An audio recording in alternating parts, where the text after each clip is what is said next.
This podcast is sponsored by Oddities Coffee Shop and Gift Store, located at 4182 Cordata Parkway in Bellingham, Washington.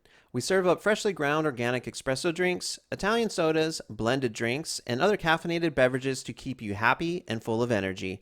You can grab yourself a bagel, donut, or fresh pastry to enjoy as you fuel up on some of the best coffee in Bellingham. If you're looking to shop or you're on the hunt for a unique gift, we have a great selection of toys, gifts, steampunk, anime, health and beauty products, and more. Next time you need coffee or you're in the mood to shop, stop by Oddities and we'll take good care of you. You're listening to the Oddities Podcast. Yeah. All right, guys. Well, welcome back to the best podcast in Bellingham. Yes. I'm here with, what's your name? No, Lacey Summers, my good friend who we've known each other for a very, very long time. Oh, well, yes. Very long time. If you include the past lives. And we are here with Lili. And Lili, I found through Lacey. We did, I guess you just call it a QHHT session. Yes. And can you explain what QHHT is, what that involves? QHHT is Quantum Healing Hypnosis Technique, Mm-hmm. and it involves you as a client and me as a practitioner or guide, giving yourself answers and healing your own issues, healing your own body issues. And so it's considered a type of hypnosis or just hypnosis in general? I think it's considered a technique because I'm not a hypnotherapist. I'm not a therapist. I don't do therapy. And I have to say that like a lot of times. It's just really empowering an individual and creating a safe space so that somebody can tap into their own inner wisdom. Okay. And now, how did you first hear about QHHT? Well, I got into this other podcast, and the girl that does the podcast, helps on it. She did QHHT. And when I first heard about it, I didn't really think much of it. And probably like many, many months passed. And then I just felt called to it. And so at work one day, I was like, I wonder if anybody in Bellingham does it. And I looked it up, and then I saw Lili. And my daughter's Liliana, and I was like, Lili wants me. I'm being called to this. And I didn't really know anything about it. I didn't do much research. I just knew what I heard from the podcast, and I don't know why I felt drawn to it, but I did. How do you find, like, most of your clients, how did they hear about it initially? Is it on a podcast? Do they read about it? Does someone tell them about it? I think most people find it through Dolores Cannon. And a lot of people know about Dolores Cannon, who was famous for past life regression and also UFO phenomena and being an expert UFOologist. I don't know how you say that, a UFOologist.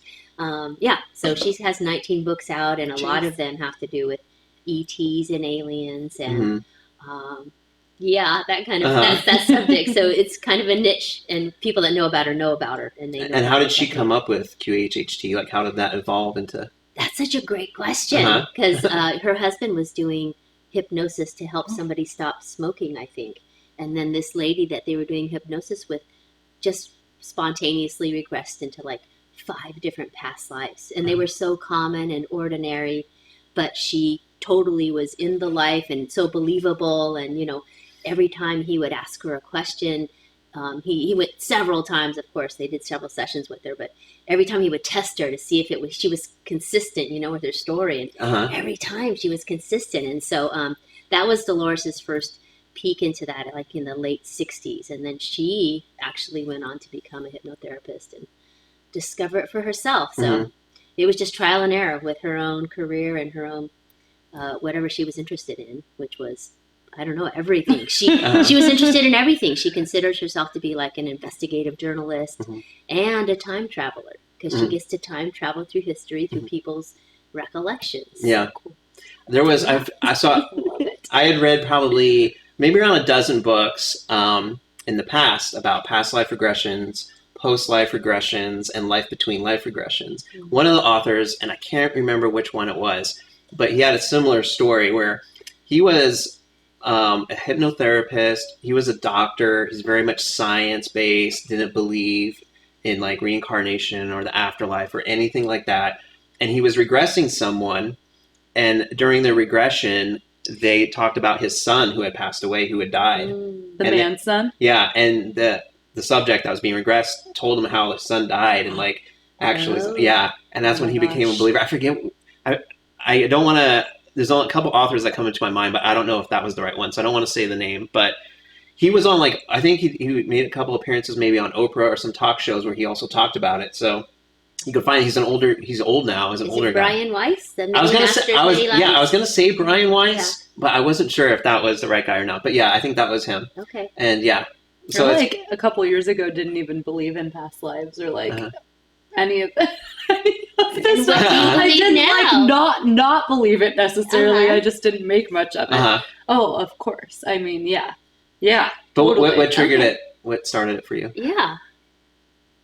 Oh, it's so ridiculous. But to be perfectly honest, before I had kids, I was like binge watching a show or something on the couch, and it was actually, this is funny, it was Once Upon a Time. I don't know if you guys ever watched that. And Snow White and Prince Charming they were like in a trance, so they didn't know that they knew each other. And then when they ran into each other, there was like this instant connection where they like knew, but they didn't know. And I was like, this is going to sound so ridiculous. I never say things like this out loud. Now everybody's going to hear it. So when I met my husband, it was kind of like that. Aww. Like when we met that night, it was like, oh, like, you know, I can't explain it, but it was very much that. And I was like, wait a second. I wonder. Right? Like, yeah, I was like, maybe that's why people are like so drawn to other people. Like they, you know, were together in a past life or like friends in a past life. You know, like why do you meet one person and you're so drawn to them, like you've known them forever, and like you meet another person and it's just another person, right? Yeah. And so that kind of got me thinking.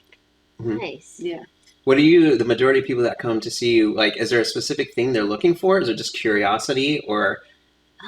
Most people want to know what their purpose is, which is awesome. And then, you know, some people have a lot of like serious health issues. And interesting. I just had a guy that, you know, came because he's been fighting leukemia, and he's like deciding between physician-assisted suicide or getting like, you know, this really expensive treatment that may or may not work, or just kind of writing it out. That was his options, you know. And but after talking, it was so beautiful. This is like a 12-hour session that Whoa, dude. Were you starving? We ate, we took little breaks. A woman doesn't eat. Breaks. No, you know, we were smart about it, but you know, I really wanted to create that space for him, and so it was great. That's so great that you do that. I don't want to interrupt, but just the fact that you're willing to sit with someone that long is great.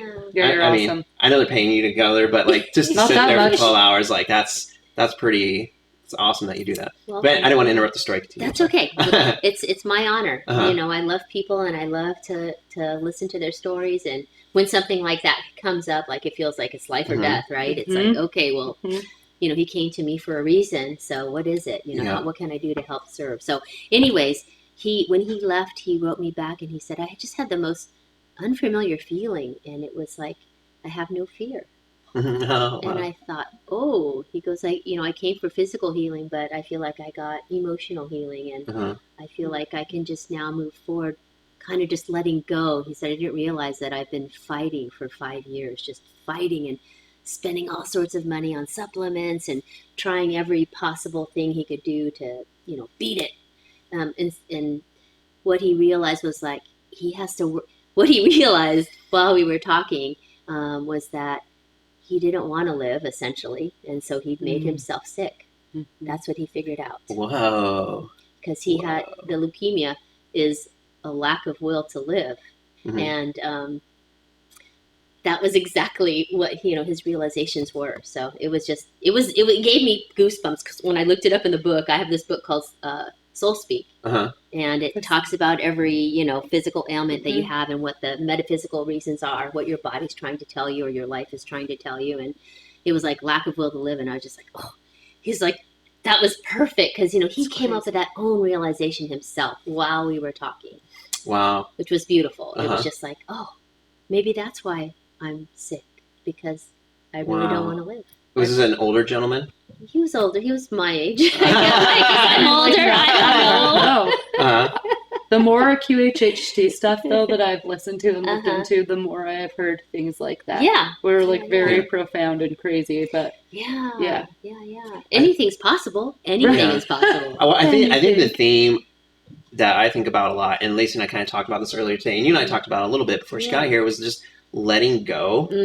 I think is always. That was even in my session that I had with you. I listened to it again, like I said last night. It was just, like we're trying to force so much to happen, and we have this idea about how or who we should be, and if we're not that thing that we think is the pinnacle or what we're supposed to be, we put all this pressure on ourselves to be that. And it's just, stop trying to like just be yourself and just observe the life that you're in and just experience it, because every single person's life, there's ups and downs and stress and hurt and pain and frustration and all this stuff. Like, everyone goes through it, and the range of human emotion that we all go through, it's all the same. So you're just here to experience that. And the lessons you're going to learn regardless. Like, you don't have to force. It's like being in 3rd grade, getting angry you're not in 12th grade.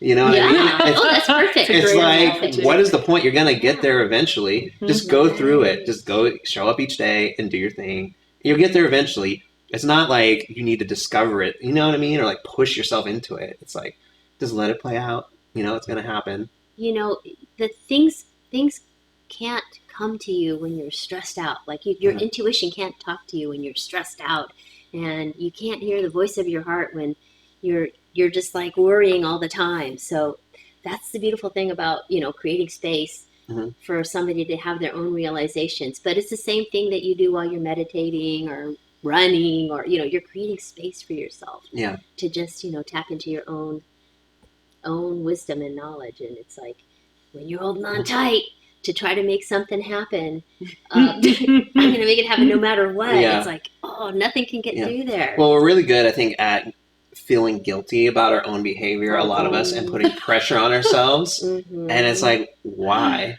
Like, why do you have this idea that you're supposed to be something else? Like, just be what you are. Right. You know what I mean? Obviously, we're all trying to become better. We're trying to manage our emotions better and our impulses, and we're trying to all just be better people. Well, not all, but most of us are trying. And most of us are trying, you know, because that will free you from a lot of pain and suffering when you can either just let go and accept things as they are and be like, yeah, this part of myself, not the best, but we'll get there someday. We're working on it. And then that's it. And just let it go, versus it's like beating yourself up about your behavior, and, you know?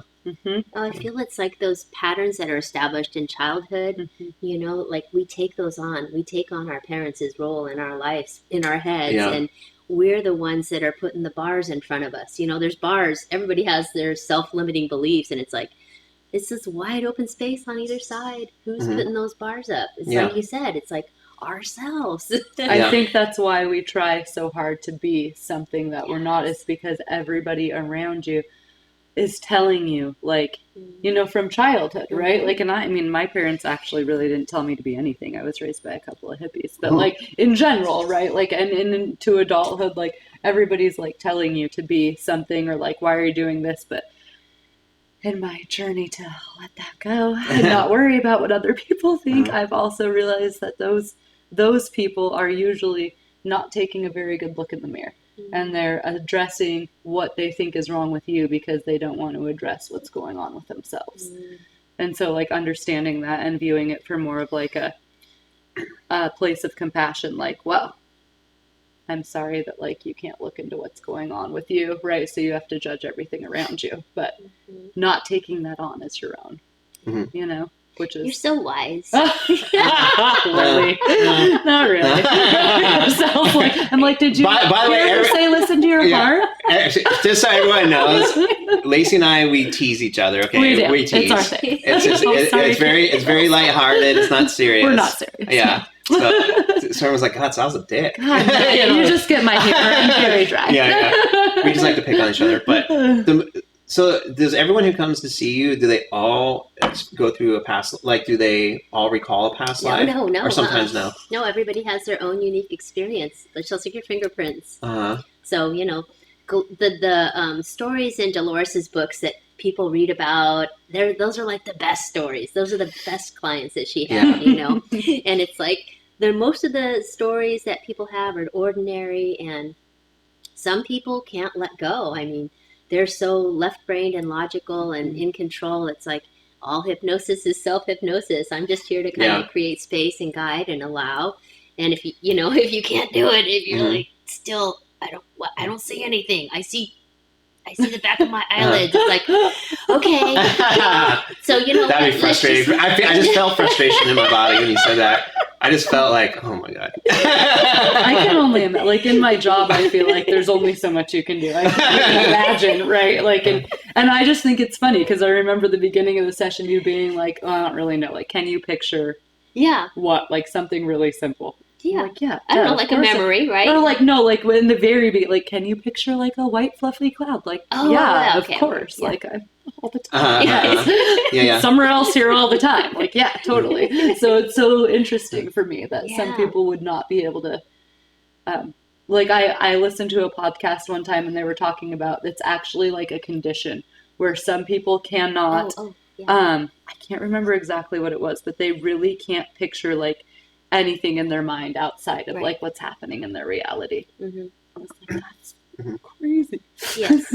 Well, before I came to see you, I had done 2 past life regressions from a hypnotist. And then for other people listening, you can do it on YouTube. There's like these ones I've done a couple times. I know After you told me to. Yeah. So you can literally go on YouTube, type in past life regression, and there's like 45 to an hour a minute. It's not Lily. But there are regressions you could do. And what's interesting is before I actually went to a hypnotist to do it for the first time, I did the YouTube one.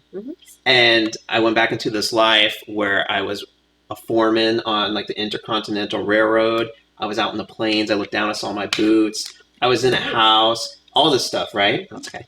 And then I was like, oh, that's interesting. And then you don't know if it's real because it feels like your brain's just generating these images, because it's almost like when you ask your brain a question, it's automatically going to give you an answer. Your brain's never going to be like, I don't know. Like it's always, and even if it says, I don't know, it's then going to try to guess what the answer could be. Like human beings are really bad at saying, I don't know. Not in my session.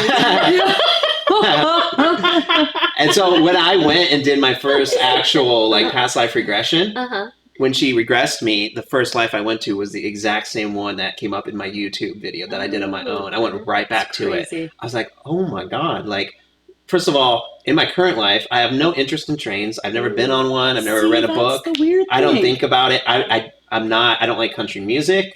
I've never worn cowboy boots or owned a pair in my life. Like, that's not a theme. I didn't grow up in the country. Like, it's so out of place for my current life that when it happened twice, I'm like, that's so weird. Like, why would that, on both occasions, that was the first life that came back up. And I think I had told you this before, so this is really fascinating. I was friends with this girl, Kelly, and she had a little daughter, and we were roommates, and she had done a past life regression years before me, like a year or two before me. And then I had done one a couple years later with her in the room where I went back to that life where I was working on the railroad. And during the regression, I was in like a wooden house, and there was a rocking chair, and someone was sitting on it, and there was a little girl there.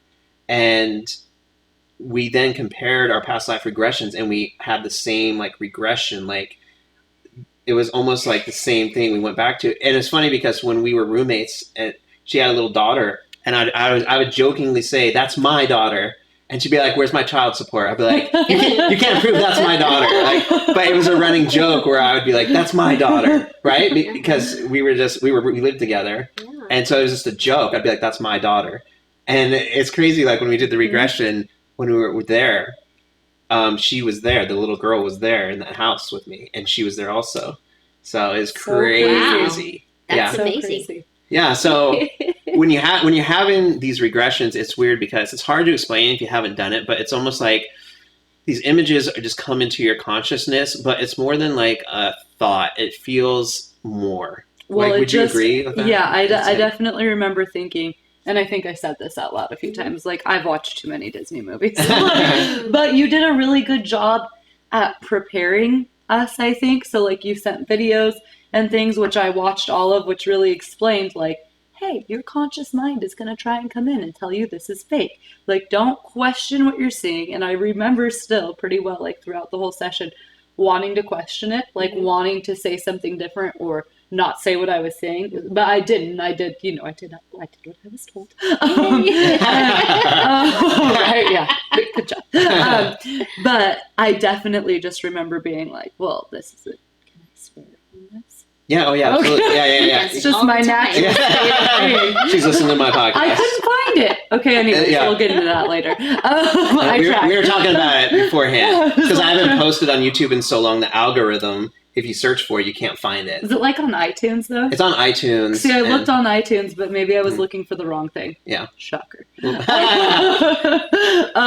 yeah, I just remember thinking like, the thing that got me, I guess, after doing, watching the videos, knowing what to expect is you're not reaching for anything. Like these images and feelings just appear to you. Yeah. Right? So I think that's kind of like, and if you trust it and go with it, I actually listened to my session. I think I texted you for the first time like a month ago. So like quite a few months after. And it was even like more profound now because things that I didn't understand in the moment then make a lot of sense now. Oh, nice. Yeah. Yes. Cool. So, and the other thing that I thought was pretty strange, like our subconscious mind, I guess our conscious mind will lie to us. Like denial is a real thing. If anybody's ever experienced true denial, like I've experienced true denial before, and it's crazy. It's like your mind's way of protecting you. But your subconscious does not lie to you. So things that had never, ever occurred to my conscious mind came out in that session, which was really crazy for me and kind of hard. It was kind of hard at first, the first couple of days, but I felt like I could work through it quickly, and I felt like I had to because when I chose not to during the regression, it physically played out for me the next day. Like it was like, I don't get headaches, like a terrible headache because I wouldn't let it all go in that moment. And so I had to do that. But I just think it's like very crazy how these images and feelings and things just appear and then tie back in. Like it's all very profound. well, it's weird too. Like when the session is happening, it's, you ask questions, you kind of guide us through it, but sometimes you'll ask a question and like nothing will come up immediately. Mm-hmm. And so then when it does, you almost feel like, did I just come up with something because the pressure was on, because the question was asked and I needed to come up with something. Mm-hmm. So there's like, I don't know what part of your mind or your brain is questioning even what's going on as it's happening. You're like, is this real? Yeah, like, is this really happening? Yeah. And you have these images and you're like, is my brain just bullshitting, like coming up with answers? Like, and but pulling like you it, said, it's, like... it's stuff that you didn't, like you weren't interested in this life. Yeah. That's kind of what got me, because I'm like, I'm not like into this stuff necessarily. You know what I mean? So why would you just pull that out of your ass? Like it's not what you're into. Like, Do you find a common theme among the people that come to see you in terms of when you're having the session? Is the common theme that you see among people just acceptance? And like letting go? Self-love. It's self-love. Oh, is it really? It's self-love. It's trusting yourself. Do you have a lot of people, when you mean self-love, there's a lot of people who... need to love themselves more fully and need to trust themselves. They don't trust... I almost love myself too much. So. There's nothing wrong with Lacey good self-confidence. Well, there was still like in my session, there was like a lot of self-forgiveness that I needed, Yeah. Which that is too, forgiveness. Forgiveness is huge. Right? I know. Yes. Yeah. Yeah. But, so I don't forget to say this because I think it's important for people to hear. What I really felt like after this session, and I think it's great when people seek counseling and stuff. I've never personally felt like that was an outlet that I was interested in.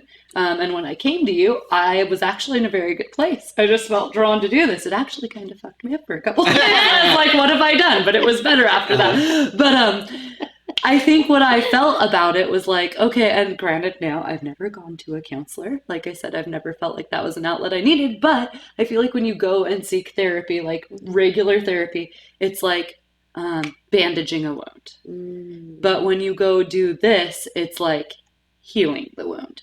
So I wasn't even aware that there was a wound, first of all. But like, I think nobody knows you better than you. And so nobody can heal you like you can. So having somebody like you facilitate you answering your own questions makes way more sense than a person that doesn't know you or like, know the intricacies of you. Like grasping for things like, well, it could be this or, could be this, like, which is great. I think there's a lot of good things around that. But I just felt like this was like healing it rather than bandaging it. I couldn't have said it better myself. Can I take you home with me? Please, I would love that. I love you, Lily. I would spend every day with you. I come with a big package, though. Yeah, when I did my session.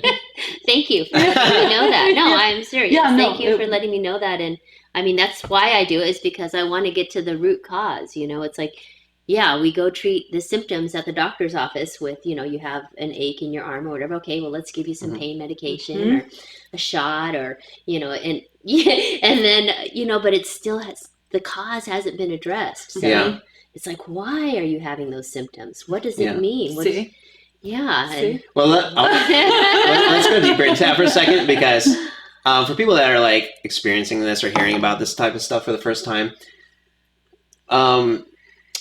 past lives that we've lived can affect our behavior in this current life, right? If you want to so during my session, one of the things that came up was that I've lived a lot of very short lives. Like I've died a lot and very quickly in most of my lives. Young. And young. And this life is one of my longest ones that I've lived. And you're not that And old. I'm only 41, right? And I had lives where I murdered people. I had lives where I got murdered. But this is one of my longer ones. And some people that are in my life currently, I had known in a previous life, like my daughter, like Lacey, like one of my other friends that's close to me, who's also been on this podcast.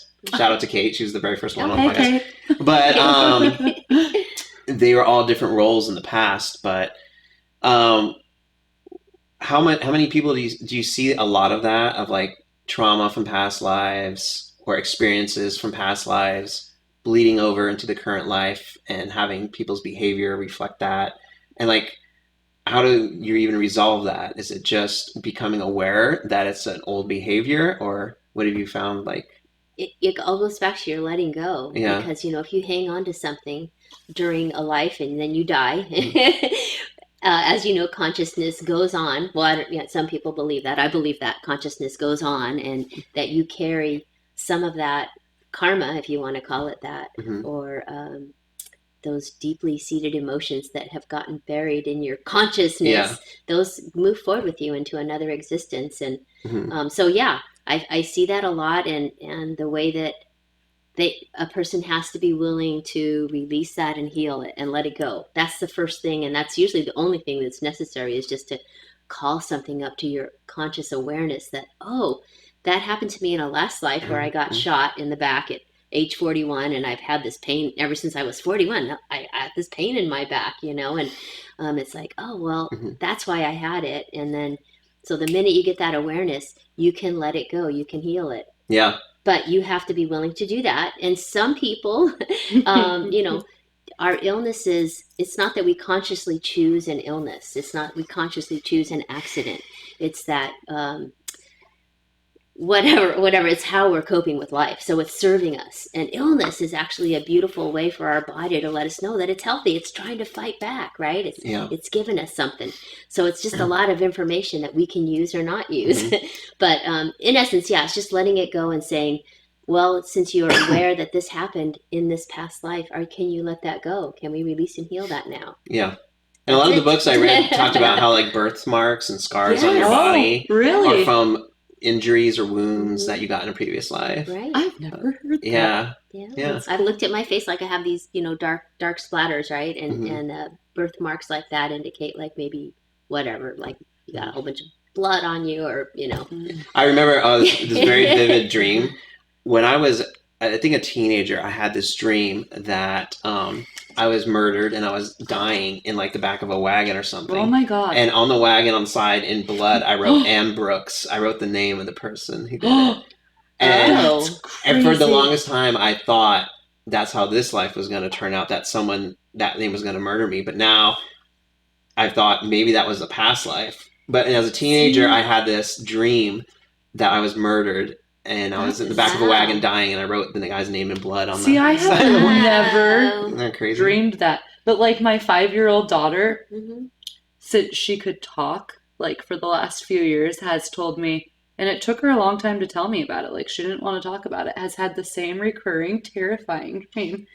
I'm like, of what is it? Can you say? She calls him Midnight, like. And she's like, and so whenever she hears the bass in a car, she's like, that's what Midnight's car sounds like. Then I know Midnight's coming and he's a house climber. Like, essentially, yeah. Dude, that's He climbs up creepy. also, like, and you and Daddy always let him in because you don't know he's a bad guy. And then he takes me. My 5-year-old. Oh my God. Wow. Yeah, dude. Also, that bitch says profound shit every day. Like, serious. I love you, Alba. You're not a bitch. No, like, she really does, though. She says, like, profound things all the time. I'm like, That's what the hell? When you, like, great. look at your small child and you're like, okay, so you've done this more than me. Cool. Yeah. It's possible. No, It is she possible. has. Maybe not many more times, but she has. It's very obvious. She definitely has. Yeah. She definitely has. Wow. But that is... I know. See, It I've is never nuts. had that. My question always is, how does that apply to your life today, or what can you do with that information? Well, here's, and I think I can't remember. I did talk to Lacey about this. Mm-hmm. I keep saying that, so maybe I should stop saying that because I keep saying I talked to Lacey about, because I did talk to Lacey about pretty much everything. Because I keep saying I talked to Lacey about this, but like, We have 45 I've minutes uninterrupted. always walked around for the longest time with a feeling of I'm gonna die any day or I'm gonna die any minute. Like I've always carried that with me. Like I'm dead like any day now. Like I'm just gonna die, and I've had it for decades. And obviously I'm still here, so it hasn't like manifested itself in reality. And I'm not like a depressed person, but like I have this feeling inside of like I'm just gonna die always, and I've always just walked around and carried it with me. And my mom, I remember growing up, said my dad was the same way. Like he always felt like he was gonna die young because his parents died young. His mom died when he was like 18 or 19. His dad died young, and he's outlived both of them. Oh, he's still alive? But he never spoke of it. He never spoke out loud. My mom had told me that, but no, I mean, because I almost did die a few years ago from my health issues. I almost did actually die, but I've always had that feeling. But it's not like a scary, like, because I have an illness and Lacey knows about it. We've talked about it over the years. And you asked me a couple months ago when I saw you or something, like, I can't remember exactly what you said, but it's something like, how you deal with it, or like, what's your mindset with it, or something along those lines. And I was just like, no, I don't. Like, it is what it is. Like, I'm just experiencing it. Like, I go to treatment, I have a doctor, I take pills and we're doing things and I am improving and my health is getting better. But I don't think about it in the morning. Like, when I wake up, it's just like, it just is my reality. Like, I just live it. And if I get better, I get better. And if I don't, I don't. Like, but I don't attach to it. Like, the outcome, I don't care. Like, the outcome, if it's death or life, it doesn't matter because we're all dead anyway. Yes. But it's almost like, if it happens now or 80 or when I'm 80, what's the difference? It's going to happen either way. And I've thought about this before too. Like, we all have this image in our mind that we're going to live to 80 or 100. And if we don't, it's a tragedy. It's like, oh my God, they died so young. But it's like, I don't really hold that belief anymore. I'm just like, no, you're here and then you're not. Like, it's an experience. It doesn't matter if it's long or short. Like, and I don't walk around like, oh, poor me, I'm sick, I can't do the things I used to do. But it's taken me a while to get there because I wasn't like that in the beginning. And in the beginning, I was losing things. Like, I couldn't work out anymore. There's a lot of physical things I couldn't do. And I missed those things. And I was like, oh shit. Like, because when you start to lose things, you're like, oh, like, I don't want to lose. Like, we don't want to lose anything. We don't want to lose money. We don't want to lose our friends, our family, our job. Like, we don't want to lose our health. Like, we don't want to lose things. So when they start to slip, there's a little bit of anxiety and worry. But once you realize you can't stop it, then you have, I mean, not everyone. Like, some people get really bitter and angry and can turn into other things. But for me, I just turned into, it's actually made me more, I guess, spiritual in a way and more accepting of just how things are. Because, I used to be very physically active in my 20s. Like, I'd run, I'd do yoga, I'd lift weights. I would work out twice a day, 6 days a week. Like, I loved it. It was like my addiction. I loved it. I would overtrain, because I loved physical activity. And all through my 30s, I haven't been able to do anything because my body is, because of my health issues. And so I've had to be like, all right, that lasted I had a good 10 years and that's over now. And now we're on to the next thing. And it's like, whatever you're holding on to, you're going to lose eventually. It's now or later, but you're losing it all. So it's like coming to terms with the fact that you're not keeping anything because we're all going to die. Your money, your car, your house, your friends, your family, everything is going. I've been trying to lighten his perspective. Well, I can't argue with that, the thought that we're all under the sentence of death from the minute we're born. So it's like the question then becomes, well, how do you want to live your life? Yeah. And so it's all quality over quantity, and just recognizing that, this is all we have right now, this moment, right? Let's make the most of this moment. And we all have limitations, like you said. Some people, whatever. I mean, some people are struggling with chronic disease and illness, and some people are missing limbs, and some people can't see or hear or talk. And it's like every day I wake up and it's like, I have a body. I can see, I can't see the best, but I can see. I can't, I can eat, I can taste. It's like, I have so many things to be grateful for. And I just feel like exactly. we need to all be like crying tears of gratitude in the morning. Oh my gosh. That life is beautiful if we work within our limitations and, move past whatever those happen to be. I mean, I think that's the beauty of humanity, is that, like Helen Keller, I mean, she couldn't hear, she couldn't speak, she couldn't talk. Yeah, what is it? Deaf, blind, whatever. Yeah, I mean, but she somehow communicated her spirit. She was able to express herself, and I feel like that's it. That's the fundamental purpose of life, is to like experience and express, experience and express. And I sometimes with you. I sometimes do these thought experiments too, like. Or I'll put myself to make myself more present in the moment. Yeah. Like sometimes when I'm driving to work or wherever, I'll just look at the trees and pretend this is the last day you get to see these trees. Mm-hmm. This is the last time you get to see your daughter. Or this is the last time this. Whatever it is. Because you never know when the last time is. You never know. But as soon as you do that, as soon as you stop, it immediately pulls you out of your head. And you're like, whoa.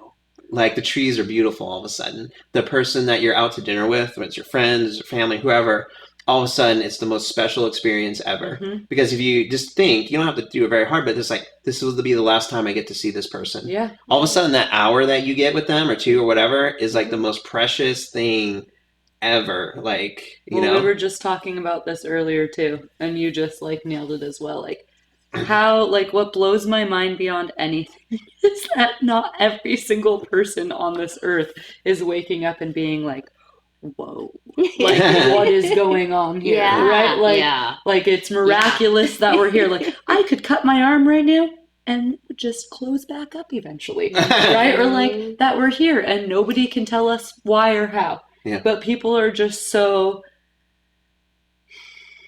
I don't know how to say this, but I don't want to say closed-minded or some just... people. Yes. I don't want to generalize. There are so many people who just accept like, oh, God, or like religion, or like science, like the Big Bang, and nobody looks past that. Like, there's so much more going on, and then people think you're crazy. They're like thinking that there's so much more going on. I'm like, I'm not the fucking crazy one. You are. Like, why am I weird? Like, you know what I mean? I feel like I'm like so afraid to like be authentically who I am and like say what I really think a lot. And this also I've discovered I feel like has come from many lifetimes of being misunderstood and misinterpreted and like and persecuted, shunned for for speaking my truth. Killed. Yeah, maybe a few times. Maybe. But to me it seems crazy that everybody doesn't see that there's like so much more, that anything's possible, or you know what I mean? Like, that's crazy to me. But if you say that, like, people think you're weird. Got like all the time. Well, there's this trip Lacey and I have been going on lately, is where just the existence of the universe and us and the planets and everything. You think, okay, what if? Because there was a podcast I listened to with Rogan. I forget who was on there, an astrophysicist or something, and they're talking about the Big Bang, and he was saying that there is a hypothesis out there that the Big Bang always existed, that before it actually blew up and created the universe, it was always there.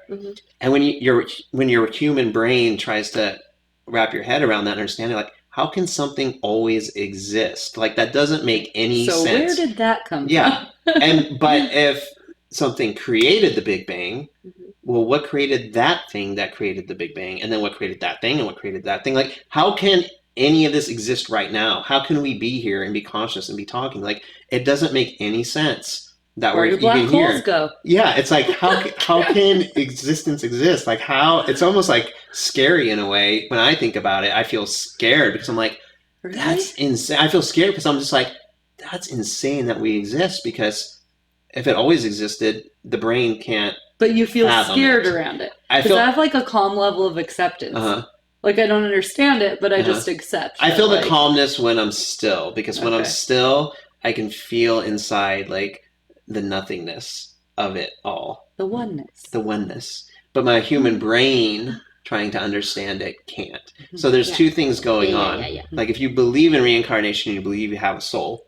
Well, that's separate than the human body and the human brain. They're two different things. One's going to perish, but one is always going to be. And the definition of that thing that always exists has no like label or definition. It just is. And you can't even label it. It just exists. It's just like nothingness. It's there. It's just observing. Yes. It's just like always observing. Nobody can prove anything exists beyond consciousness itself. All science is based on a foundation of an assumption. Yeah. And it's like all science. And so, yeah, it's interesting because, you know, some people think it's just a big hologram that we're living in and like a virtual reality. And when you start thinking like that, it's like, oh, is that what's happening? And, you know, how come I get so attached to this like physical existence and being who I am, being this it almost doesn't feel real if you go deep in this. It feels like it's all fake. Like it's not real. Like, because it's like, if you keep going and going and going, you're like, yeah, it's not real. Like if you imagine planet Earth blew up, then it's like it never existed. Like Netflix, Amazon, our life, everything never existed. It's just gone, wiped off like the universe. It's just gone. So you think it only exists for a brief amount of time, and then it doesn't exist. And when it doesn't exist, did it ever exist? And was it even like, you know, what was it? Like, it's just for sure civilizations most likely in the universe that you'll never know existed. They died because the sun exploded or something happened, some catastrophe. But there's probably entire civilizations that have existed throughout time. You'll never know. Like even the dinosaurs, dude, they got completely taken out. Like, but it did happen because if you experienced it, it happened, right? Like, I hear you. But I always feel like I try to take like the optimistic view to like the funny thing about her and I, we're very similar, but there's a couple points of contention where we disagree, and I can feel it come up when we talk. There's just a certain thing. So it's true. like how does it feel? Well, it feels like she's wrong and I'm right. Oh, okay. Does that sound like ego? A little bit. No. I won't say I'm right. What it is, it's like I actually do obviously listen to her and take everything in that she says. I listen to you. Well, I came to see you because of her. And it didn't really take much. I don't even remember. Did you text me or did you tell me at the... I think I just told you. Like, I was like really excited. I don't have a lot of people I can talk to about this stuff that don't think I'm completely psycho. So I'll tell Sal. Like, my husband, actually, he takes everything real well. But yeah, Sal was like, well, I want to try. I was like, I'm in. I'm in. I already done the past, and that stuff always really fascinating to me. I want to back up a little bit though. Like, how did you get started into QHHT? Like, did you read Dolores's book, and you're like, oh, I want to go pursue this, or like, have you always, even when you're a teenager or a kid, been interested in stuff like this? Like, how did it happen for you? Like that you got here. Ask Lily everything. No, I think it was when I was a kid. Like when I was 8 or 9, I remember like looking around me, going, what the hell is going on? Like, what am I doing here again? Why do we have to suffer? Why are we born if we just have to suffer? And, what is the meaning of... I remember very clearly this moment. Wow. And what triggered it? Just out of nowhere? I'm sure it wasn't out of nowhere. I mean, it's the circumstances growing up in trauma and, and with a stepdad that was alcoholic and abuse and divorce and all that kind of good stuff. So... I think you just start thinking about things like, how come that person gets it all and I don't have anything? Right? Oh, shit, I've been there. Yeah, it's so crazy to me because I had such a calm childhood. Because I thought when you started that sentence, I'm like, what prompted this thought? Oh, right. Yeah. Well, I mean, something prompts it, right? So you said alcoholic father or stepdad. Was it a father or stepdad? It was a stepdad. Uh-huh. And did you have a healthy caregiver in your life? Like your mom or no? I didn't. I mean, my mom loved me. My mom unconditionally loved me. But, she didn't have any boundaries and she grew up emotionally unintelligent. And yeah, I mean, it goes on and on. But I try to choose to focus on what I want to create and looking forward to reality. So to me, it's just a story now. But I did have a beautiful Kundalini Awakening a couple years ago, and it was right after that I and it was right before that I discovered Dolores. And right before that, I was like, oh my God, Dolores knows the answers to all the questions I've ever had in my entire life. Can I ask you real quick? Yeah. How did you hear about her on a podcast, or you just find it in I a bookstore? heard her on YouTube. Okay. She came up in my feed. I was listening to like Dr. Joe and Dr. Bruce Lipton and Greg Braden and just all that kind of stuff about quantum field and the possibilities of healing yourself. And so, yeah, she came up in the feed, and she looks like this grandma from Arkansas. And I know I passed her by like a million times, but the minute I stopped and listened to one of her things, you know, in depth, I think she was talking about talking to Nostradamus or something like that, because she talked to him through one of her hypnosis subjects and retranslated all his stuff. And she talked to him like simultaneous time. So that, anyways, it was all cool. And my mom was into aliens and ETs, and I saw a UFO when I was like 4 that my mom and I think my brother even saw. He was just a baby, but my dad didn't see it at all. So wait, he was there and he didn't see it at all? Yes, we were driving. It was in Red Rock Canyon in California, and there was just this big, glowing, huge orb. And, you know, we were driving around it, and all of us were transfixed as my dad's driving around it. And, you know, my dad is like, what are you looking at? You know, he had no idea. So that experience always stuck with me. So I'm always interested in all these kind of things already. But I kind of came back to it after that awakening. I was like, I had a vision to open a healing retreat, and I manifested it right away. This beautiful, oh my gosh, $1 million property. And nobody was ready to come be a healer with me. I wanted to open a healing retreat, you know, and have yoga and plant medicine. I'm coming with you, Lily. I'm there. Yes. and an intentional community, because it's like, you know, I wanted to surround myself with everybody that I loved, because you never know, right? Yeah. And you want to live your life well. And so this vision that I had is a common vision. I'm finding out. I've talked to so many different people that have this vision, and it's a beautiful one. To me. We'll talk about it more. I know. So, anyways, after that kind of fell through, I was like, okay, now what are you going to do? And then I thought, oh, maybe Dolores is like teaching that method. And by that time, she passed away. I didn't know it, but. I looked online, and I was just like, I'm going. Like the next week there was a training in Florida, and that was right before COVID hit. So I made it, you know, on that flight, and I went to the training, and it was amazing. And ever since then, everything's just opened up in my life. Want it. It's been amazing. I want it. I want to interject real quick before I forget. I don't want to lose this. I was going to tell, if anyone's interested in this like type of stuff like reincarnation, or like people that are have near-death experiences or out-of-body experiences, there's a great show on Netflix called Surviving Death, which I told Lacey about. I love that one. Yeah. Yes. Episode 1 is about... Oh, you got to watch them all. Episode 1 is really great about people who have died and had visions and come back. And then episode 4, I think it was about reincarnation of little boys. I think it was all boys in this particular episode. It doesn't matter. But they all recalled their past lives. One was World War II, one was a Hollywood actor, and they all, as little kids, recall it. And in one of the episodes, they actually go and meet the family of the one. It was phenomenal. And the other movie, which is really great, which I really love, is called Birth with Nicole Kidman. And in this movie, her husband dies. And then years later, around the age of like 8 to 12, a little boy remembers being her husband and comes and finds her in New York. I think it's New York where she lives, but he comes and finds her and says, I know, like, I haven't seen the movie in a while, but he's like, I know you. Like, I was your husband. And yeah, it's really good.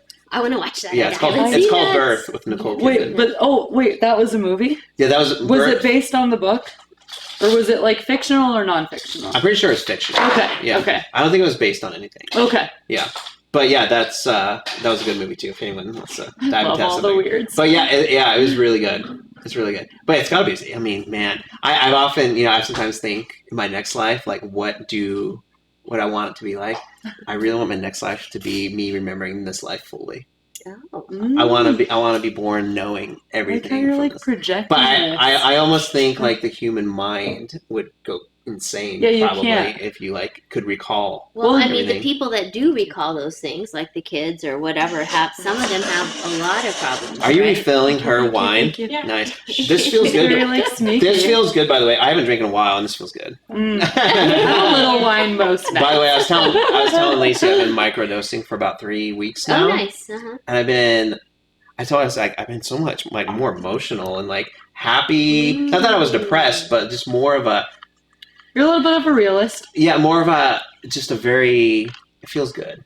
Ooh, I like it. Double ice. Yeah. I'm so happy to hear that. When I listened to the session last night, I got emotional. Like when Lacey came up, I was like, oh, I missed her. I wanted to give her a hug. Because there were things in there I forgot. But yeah, it was interesting. I love that. We probably couldn't hug when we were like two businessmen. I wonder. I did. Oh my gosh, you wrote something down. I almost never write notes for podcasts. I just wrote a couple things down from the session that I did, and I just want to share. Like one of them was don't get bogged down with desires. That was like in the session, and like I said, I hadn't listened to it at all since we did it a few months ago. So there are things in there I completely forgot we even talked about it. Like easily 4 months ago. Right? Oh yeah. Like this life for me is supposed to be like a solo journey, like just go through it solo, without a lot of friends, without a serious relationship, to try to like practice letting go of things. And it's so funny. This was funny. This was in that regression. It's like in a past life I was a priest, which I hate. I actually said that in the regression. Not totally solo. I was a priest. I hated it. Yeah. I hate it, yeah. Well, you know, which transfers over to this current life, too. Yeah. I still hate it. I die. I'm so angry. Oh, my God. I listened to it, too, and I thought at the time, like, that I had chosen to listen to it was, like, maybe a few weeks ago, actually. I was, like, really in my head. You know how sometimes it can be just hard. Like, some weeks are harder than others. I don't know why. And I listened to the recording, and one of the things that I said was like when you asked what was the purpose of showing her whatever, and I was like, well, so that she doesn't trap herself in her own brain. Like, don't get trapped in your own brain. And that's exactly where I was. I was trapping myself in my own brain. Like, and so many things. God, we're so profound. It's so crazy, because at the time I was like, I mean, yeah, like it was big, and I could physically and mentally feel a big shift. And I'm like, you totally warmed me, but like I definitely struggled the couple days before, right? Like if a 2 and a 5-year-old, it was a lot. Like I was like, I just need a second, guys. Like but yeah, everything that I listened to really resonated like later, you know what I mean? And like the things, did you think that too when you were listening to your session, like things that didn't necessarily like align or make sense, whether it be part of the past life regression or part of the answers to your questions or to the past life regression, really aligned for me, listening to it even 4 or 5 months later. I just found it like very profound, where like, and it's not like at the time I thought that it didn't work or anything like that. I just didn't fully grasp it. And then coming back months later and listening to it, I was like, holy shit. Like, really blown away. Awesome. What you're doing is important. Thank you. Well, I was telling Lacey today I want to come back and see you again soon, because there's a whole new thing I want to bring up and go after, which I want to get to in a minute. Okay. But before I forget, when I saw Lacey earlier today, she's a hair artist, everyone. This right here, she did today. But when I was there, therapist in training. Mental health. We briefly started to get into like positive thinking, and you and I think, I'm not sure if we differ or not, but I feel like we do. So explain, because we were going to get into it. And I said save it for the podcast so we can talk about it. So I don't even know what you were going to say, because I said don't talk about it. Well, who the hell knows? It's been 3 hours. What's your view on positive thinking, and how do you maybe think I differ from what you Okay, so what I kind of had started with is that, so I'm going to be 35. So like 10 or 11 years ago, up until 10 or 11 years ago, based on my experiences and just general, the way I was very much a realist. Like I thought life was happening to me. I didn't realize it was responding to me. I definitely thought it was happening to me. I didn't think it was in my control. I also sometimes felt like, again, I had very healthy, loving parents, but like we weren't rich or anything. So sometimes it'd be like, well, you know, like why, whatever. I just thought life was happening to me, and I didn't feel like it was going amazingly. So anytime before this one moment, if somebody had ever walked up to me and said like, and people had before, like, well, think this way, or here's this, I've been like, oh, fucking glad that works for you, but you don't know my life, so go on your merry little way where it's all unicorns and butterflies. And then I was working at the bank. I hated it. And randomly this client had come in and handed me this book on audio. And it was, I lived in Bellingham, I worked in Mount Vernon. And so every day I started listening to this book. And again, I would have thought it was bullshit at any other point. She just caught me at the right time. And I was like, well, I don't know, but I know what I'm doing right now isn't working that great. So I'm going to try something different. Yay! Right. Yes. I'm going to not ask any questions. I'm going to commit wholeheartedly to what she is saying to do. 100%. I'm going all in. And I did. And instantly it changed my whole life. Yay. And one of the main things that proved it to me was like in this audiobook, she described the creation process, her version of the creation process, how to do it. And she was very specific. Try to attract one small thing. Obviously, don't tell anybody, right? Mm-hmm. And so I was like, okay, one red rose, did the creation process. I'd say within like 6 weeks, my friend and I are walking out to our cars. It's evening time. And it's dark, and she's like, we're parked next to each other. She's like, oh, what's this? And she bends down, and on her wheel well, there's one red rose. And she opens the card, and she's like, oh, no, this guy is stalking me. And she puts it in my hand. Here, do you want this? Wasn't like my husband brought me flowers or like, you know what I mean? For me, I was like, oh, what? And so I changed my whole life by changing the way that I think. And well, I guess what I was telling Sal is then 11 years later, so like in the last year and a half, really since COVID hit, I had listened to that book over and over and over. And when COVID hit, I was in a really weird place. I was really struggling. It wasn't enough anymore. So I started seeking other outlets where I found that podcast and like all these different things. And then the spiritual side kind of winked up for me because I've always been really turned off, no offense to anybody, by like organized religion or anything like that. You say God and I'm like, I don't know, and so anyways, so then I discovered the spiritual side of things. So I think that I just automatically assumed that people who are spiritual, like Sal's always been into like the really spiritual things, were also into like positive thinking, or people who were into positive thinking were into the spiritual stuff. And then I realized like there's quite a separation, especially through talking to you. I'm like, okay. Yeah, no, I mean that positively though. But like, no, I'm not offended by it. No, I know. I know you're not. You know me. You know where I'm coming from. But like, yeah, I've been talking to Sal. I'm like, okay, he's very connected spiritually and like to past lives and things. But when we talk, I'm like, you still have my old like realist outlook on things. And it definitely doesn't serve me to view life through that lens. It serves me to view life through like blind optimism, honestly. And if it doesn't work out, then I just look for a why. And in the podcast I listen to often, the guy says, why is this happening for me? Right? Why is this happening for me? Or like, you buy what you pay attention to. And so like, these are all things like you just said it earlier, like giving energy or talking about things that you don't love only brings more of that to you. Right. Why do you feed that which you don't want? Right. And how you were talking about physical ailments and things like just last week, I was in tremendous pain in my shoulder blade. There was like an incident, but I couldn't get the pain to go away for like a week. So I started assessing, okay, why, right? Like, what am I missing?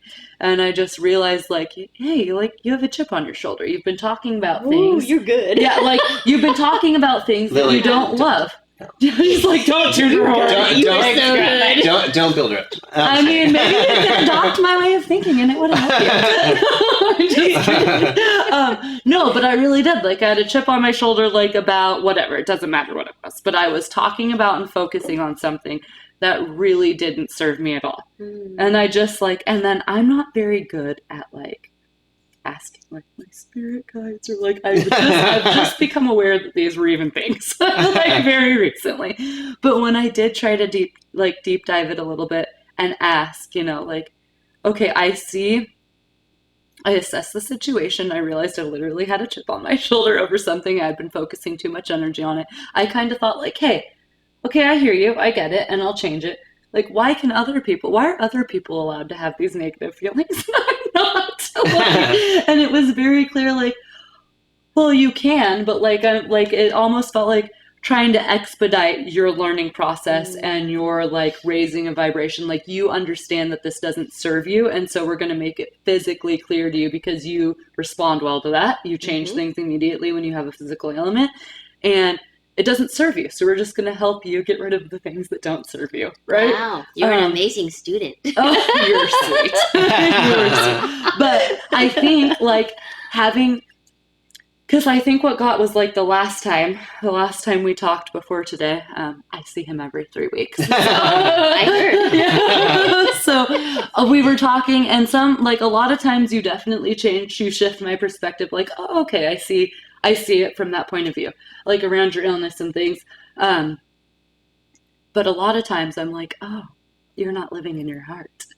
Like, this is why I tried to talk to you about this earlier, because I didn't want you to feel blindsided here, because I knew that Lily would understand. Okay, well, I'm going to tell you, but I knew Lily would understand where I was coming from. Seems to have and Sal's going to feel attacked. He doesn't. Okay, this is not an attack, but so she knows where I'm coming from. He doesn't. No, he doesn't know. And why is your salt lamp not on? Okay. Anyway. Oh yeah. It used to be. Why is it not on? It's always on in my house. Anyways, I'm sorry. Okay, don't give me mine. He doesn't know what it feels like to feel the physical projection from his heart. Do you know what I'm saying?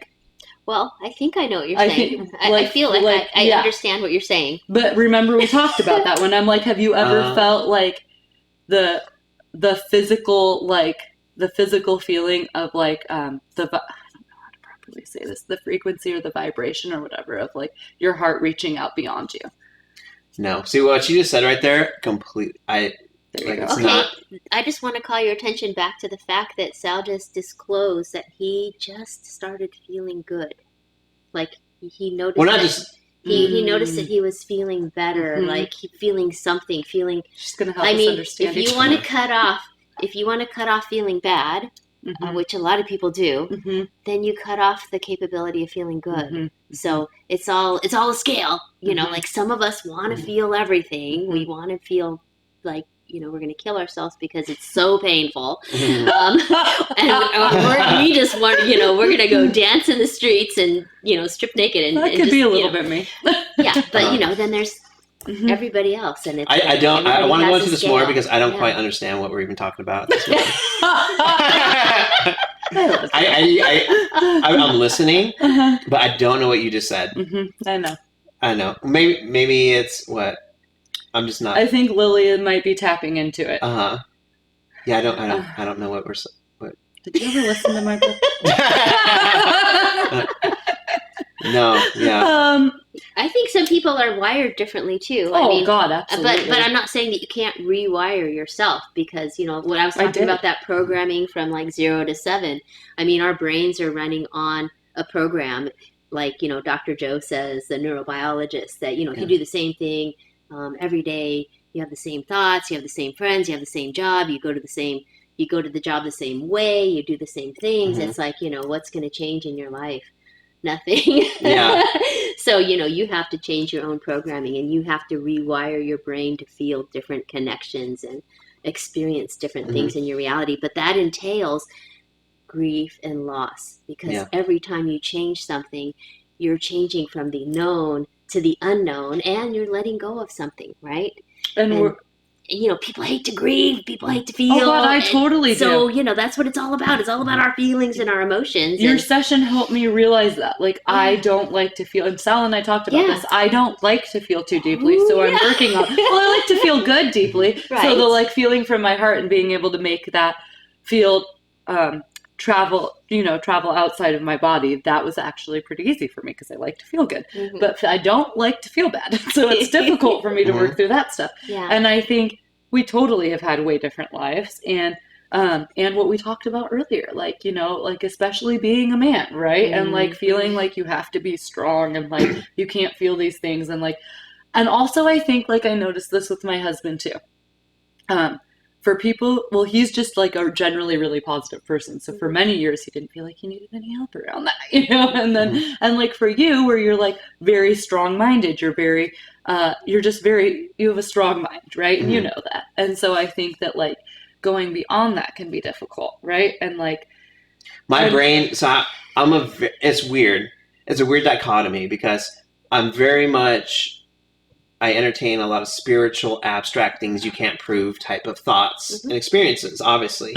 At the same time, I have a very analytical, It's a perfect logical, data-driven brain, which it doesn't seem like the two can exist together, but it does. Like, even like my own beliefs, I question all the time, because for me playing devil's advocate and questioning about my own beliefs, it helps me to get a deeper understanding because I can say, I believe this, and then I can argue in my mind about why that's not true and why would that not be true. And here are examples why that's not true. And then I almost debate in my own mind, my own beliefs, almost like it's not really my belief. I'm just debating it because I want to. And by doing that, it puts me it gives me a deeper understanding of things. Everything, I'm very open-minded.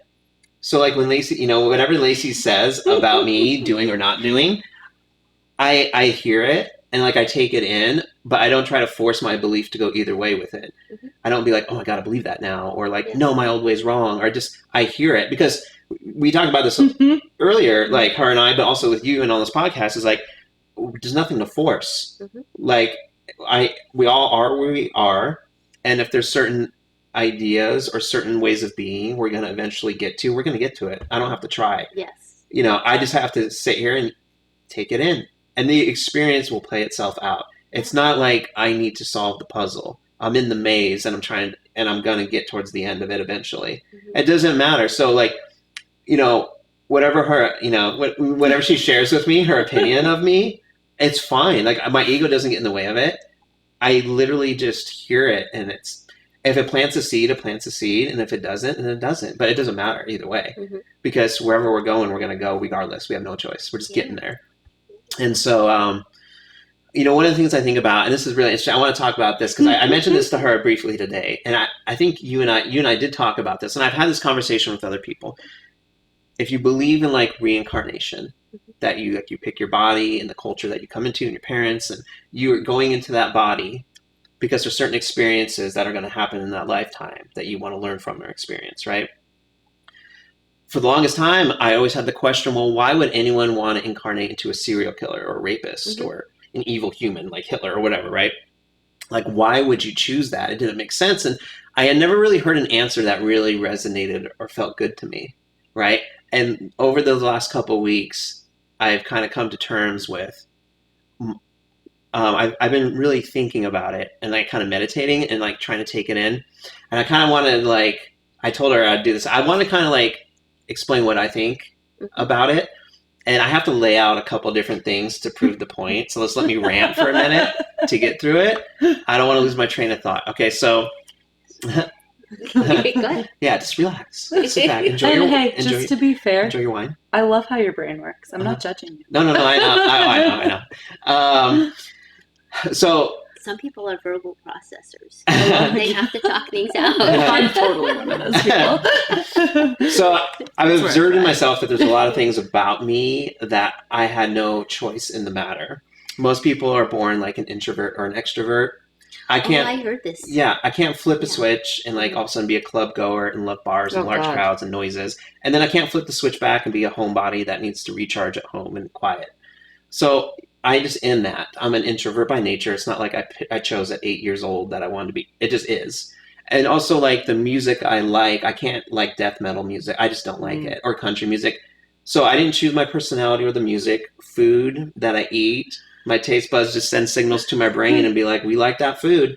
Okay. I can't force myself to love food I hate. And when I go to cook dinner, I'm not going to cook food I hate. I'm going to cook food I like, but that I didn't choose. And people that I'm attracted to, I can't force myself to fall in love or feel chemistry with someone. I didn't choose my sexual orientation.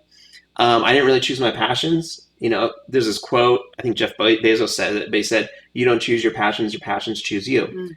I can't force myself to love like mathematics. I hate math. I suck at it. So I'm naturally doing things that stimulate my mind that I like, and that's what I engage in. And same with movies and hobbies and all the way down the line. Everything in my life that I do on a daily basis is based on me doing the things that I was programmed to do that I didn't have a choice on because I can't turn it off. Now, when I meditate and I sit down, if you sit down for, let's say, 5 minutes and meditate, and I do a breathing meditation, I focus on my in-breath and out-breath. Over the course of that 5 minutes, thoughts, emotions, desires, impulses, and memories are going to come into my consciousness that I have no control over. I'm not the author of those things because I can't turn that off. And if I said to you, what are the next 5 thoughts or emotions or desires that are going to come into your consciousness, you can't tell me. Like, you literally don't know. But we somehow think, oh, I got free will. Like, even though all these things that you like in your life, you didn't choose, they were just your programming. And when you're sitting down and meditating for 5 minutes and you're observing all these, thinking about your childhood and what am I going to do this weekend and what am I going to have for dinner and I need to go do this. And then if you sit there for 5 minutes and do that, if you sat there for 5 hours and did that, it would be the same thing. And 10 hours, it would be the same thing. Things that you can't control entering your consciousness. At some point, you're going to get up off the couch and go act out that desire or that impulse that you had no control over, that you weren't the author of, but it entered your consciousness and you're like, free will, here we go. I'm going to go act out this thing now. And it's going to revolve around you doing an activity that stimulates your mind, or it's food that you like, or music, or a podcast. But it doesn't matter if you sit there for 5 minutes, 5 hours, or 5 days. Eventually, you're going to get up and act out something that you had no control over entering your mind. But we say, that's free will. I'm choosing to go do that thing. And then I started to think deeper about it. And I thought, you know, it's really interesting. Like, maybe the whole thing is, if you do believe that you have a soul, is not for you to just experience what this life is doing. It's like if you reincarnated into a cat, for example. What do my cats do in the summer? They kill mice and birds and snakes. They lick themselves with their tongue. They claw the furniture.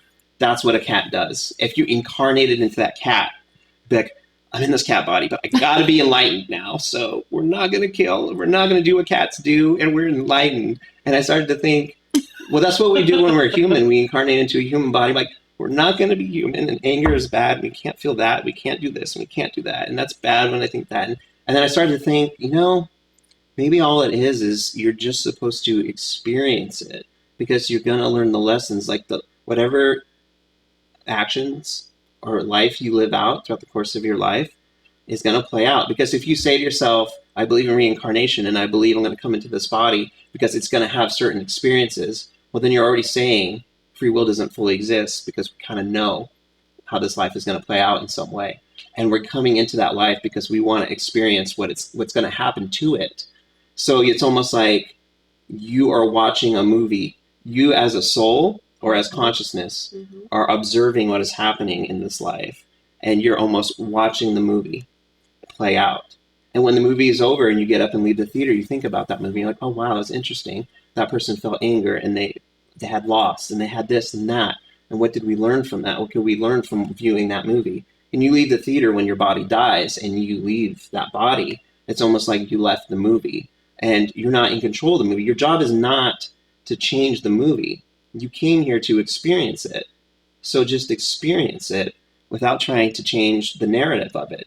That was your whole purpose. So this idea of free will, when people are so defensive, when you say, oh, free will is not a real thing, it doesn't exist, people are like, no, it exists. It's real. I'm a good person. I choose. But when you go back to like, well, why would someone go into the body of a serial killer or someone who's evil? Because your soul is not that body. You were not that person. You were there to observe. You were just consciousness in there. And so that's kind of where I came to when I thought about it, is like, I'm just here to observe whatever Sal goes through in life. And maybe the soul has some influence on the outcome, or maybe the knowledge of enlightenment or like a separate thing can influence the behavior. But that's kind of where I ended up with that. So that's how I answered my question about like, why would someone go into like someone that we deem like evil or like someone who murders? Because through my past life regressions, I've murdered in a past life. Right. Why would you do that? But now you have the experience of what that life is like and how that plays out. So that's kind of how I've reconciled that in my mind. Is I'm starting to believe that I don't know how much free will there. I don't know if I believe in free will, but it doesn't matter, because if I really believe that I have a soul, then why does it matter? I'm here to experience this life. I'm not here to like, it's just an observation, you know? So Lacey, what? Lacey's squirming hard over there. We're both squirming. She's just more young. I know. God, I'm sorry. I keep hitting this thing. No.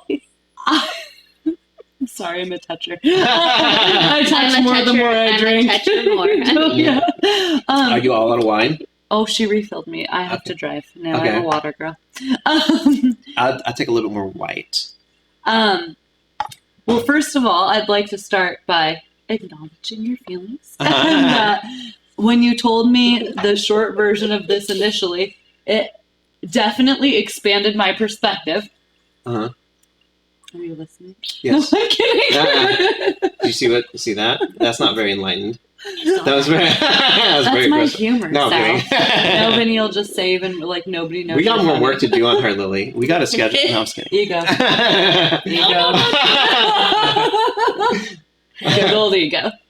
No, it totally, that, when you told me that initially, it did two things. It expanded my perspective, Mm-hmm. but it also gave me insight. And it also gave me insight. Go ahead. And yes, and it also gave me insight into how you view life. Uh-huh. Good job. Yeah, thank you. Thank you.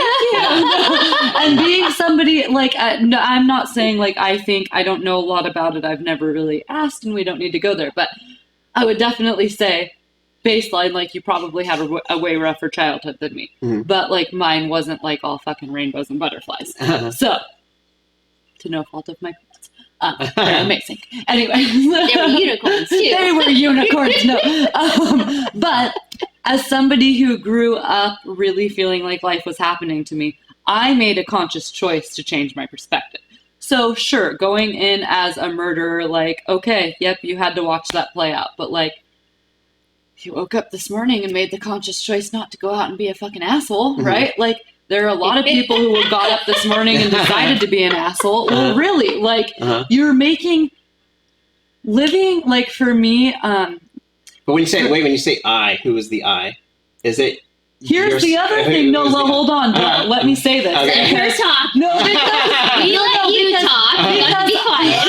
I know. I admired how quiet you were when we were talking at the session. I was like, but I have so many questions for you. No, I've always admired how well you can separate body from soul. Mm-hmm. Like, I've always admired that with your meditation and stuff. And also, everything you just described is why I do guided meditations, because then it guides my mind. And I don't hear all of these things.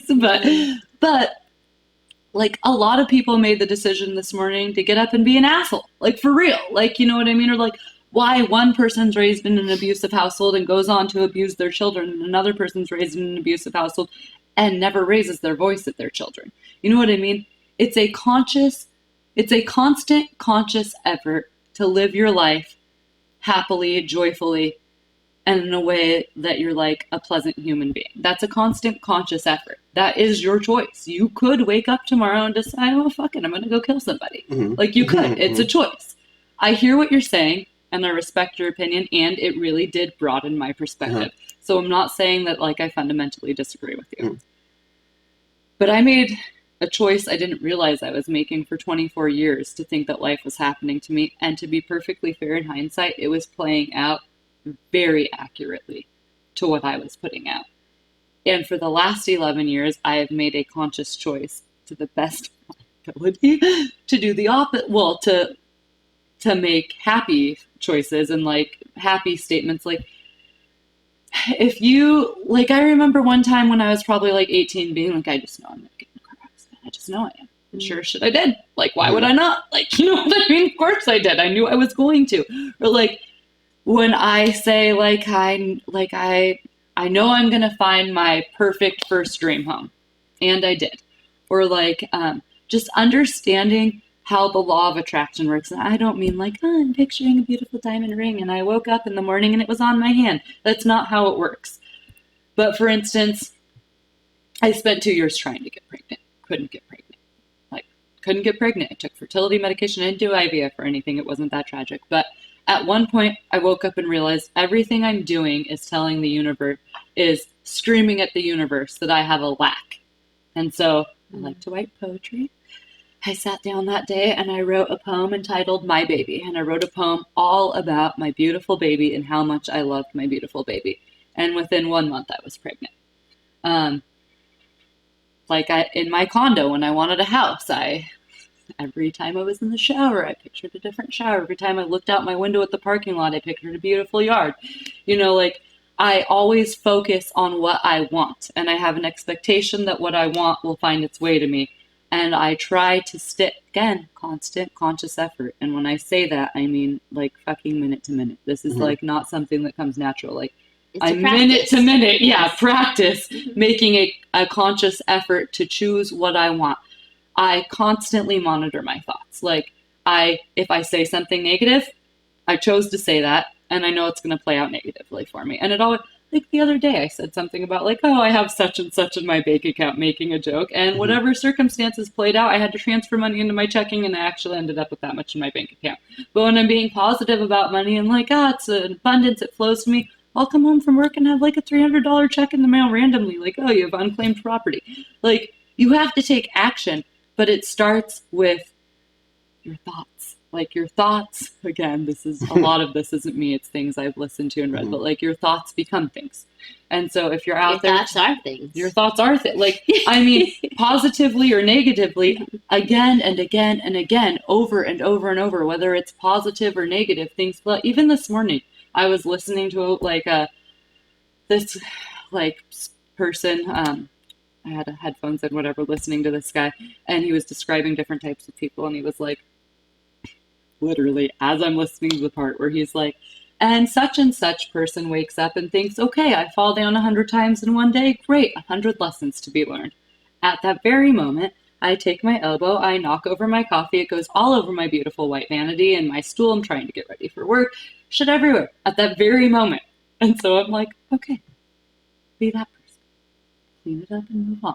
Like, you know what I mean? Like, but again, I always look for like, what is this trying to tell me?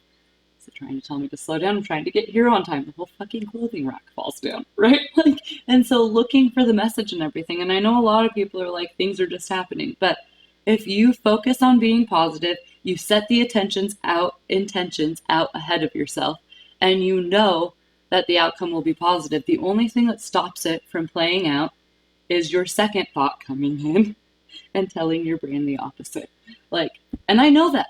Fundamentally, I know that if things are not playing out the way that I think that they should, it's because I have a human brain. And sometimes I feel like the whole fucking point of being here is like trying to overcome like human nature. Like, right? Like trying to overcome the human nature. Like, life isn't happening to you. It's responding to you. Shit happens. Don't get me wrong. Shit happens. I'm like, it's like not your fault your mom died. You know what I mean? But like, if I had more positive thoughts, like, would it have been different? I don't know. But my point is, when you think positively, it feels better. And so like, I'm in the game of doing what feels good at this point in my life. But that is a constant conscious effort, because every hour my human mind tries to come in and like flood me with this could happen, this could happen. So you have to focus on choosing to be positive, and then things play out positively around you. And if you choose to be negative, they also play out as so. Like, it's your choice how you respond to anything. That's what you control. It's your choice, right? So like, if somebody, you know, runs into your car, you can choose to respond with like, okay, whatever, this happens, move on, or you can get out and fucking yell at them and try to sue them, right? It's your choice how you respond. And that is free will. Making a constant conscious effort to respond in the way that serves you best.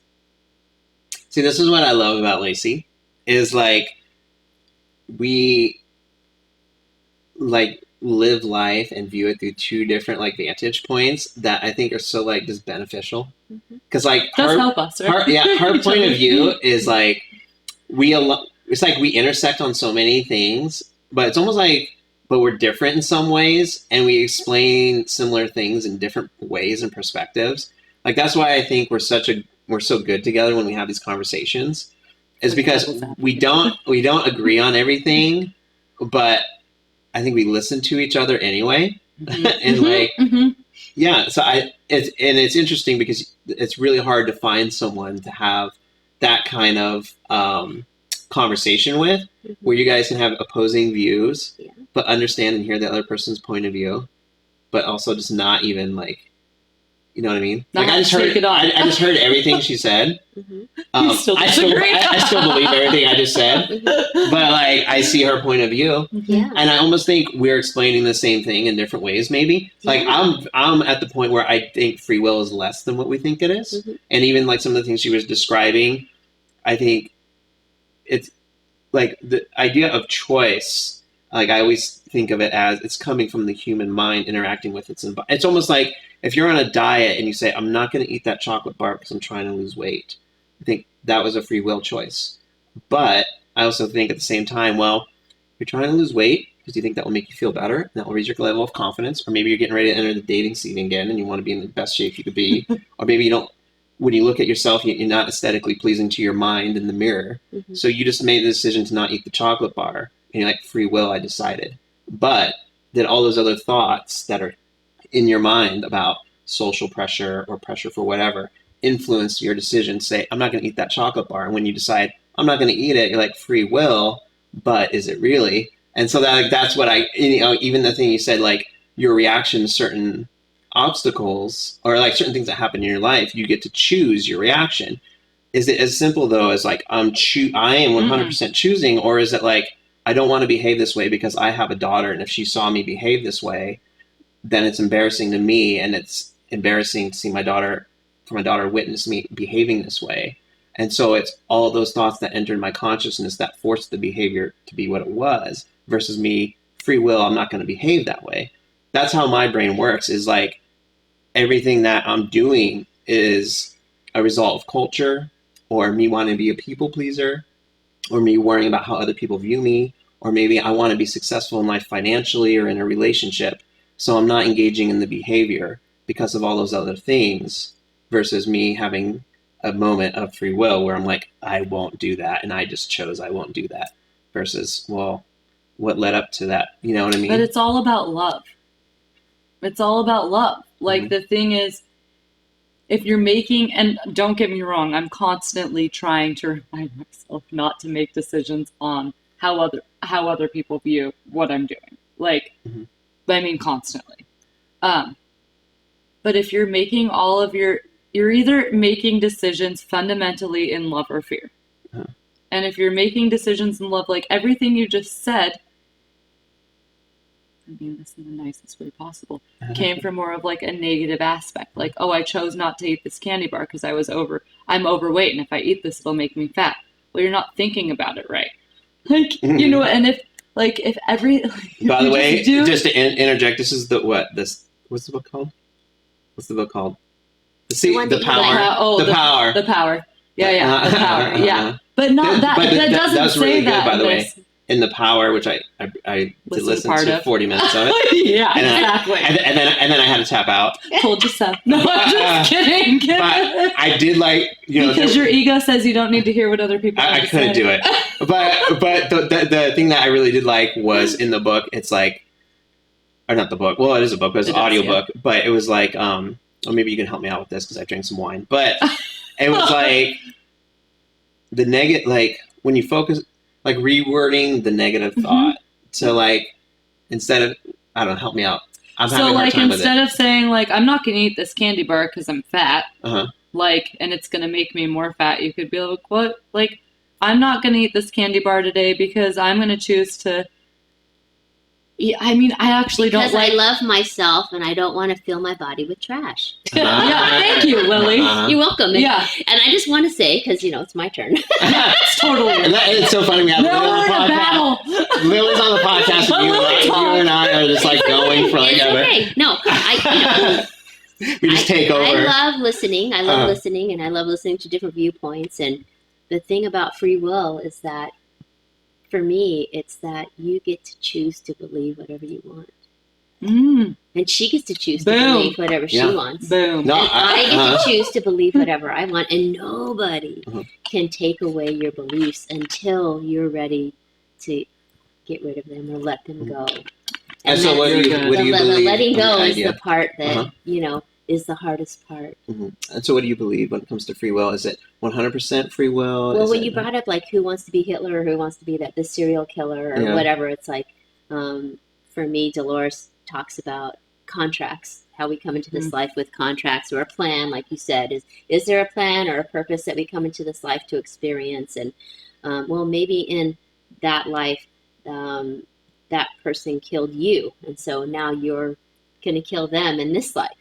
I don't know. I mean, who knows? Nobody. Yeah, For me, it's like, I just want to live a happy life now. And for me, what makes me happy is feeling like I am the creator of my reality. That, my imagination will allow me to manifest into my life whatever I can dream of. Mm-hmm. That's what I believe. Yeah. And I think imagination plays a huge part in this because, I had a client. This is like the best story. I had a client and she was like, I'm an artist. And this is her talking. I'm an artist and I can't draw perspective. I can't like draw that wall and make it look realistic. And I'm like, oh, that's interesting. And as we talked, she gave me permission to share this. As we talked, she made a decision when she was about 8 or 9. She grew up in a horrendous household, and she made a decision like, I'm not going to be happy. There's nobody listening to me. I have no help. I have no control. I'm just going to be unhappy. And I'm not going to quit imagining. She made a decision as a little girl? Yes. Whoa, that's deep. That's real bad. Yeah. And so she stopped imagining. And so I'm just saying imagination and perspective, like perspective, the ability to take a look at your life from a different viewpoint, from an observer perspective, which is what you have. You have a lot of, it takes a lot of people, a lot of years to develop, that observer perspective. And then, you have the experiencer, like Lacey, like we want to experience, like I'm like Lacey too. But to be fair, I haven't ever had a horrific anything. So okay, well, but there's always in the back of each of us, we all have that observer that's always there, that's constantly aware that there's something happening. It's just, can you tap into that part of you that's blissfully aware that you are here to experience every single thing, and however it comes up, and you have the opportunity or the capability of making a different decision than you do. Even if you choose to do the same thing over and over, just understand that you make it a choice. I said this to a client the other day. He's like, well, I have to get up at 3 a.m. to go to the gym to exercise because I want to do it before I get to work. And then I have to work 8 hours and then I have to eat good. And, and I'm like, can you say I choose to do this? You choose to get up at 3 a.m. because it makes your body feel good.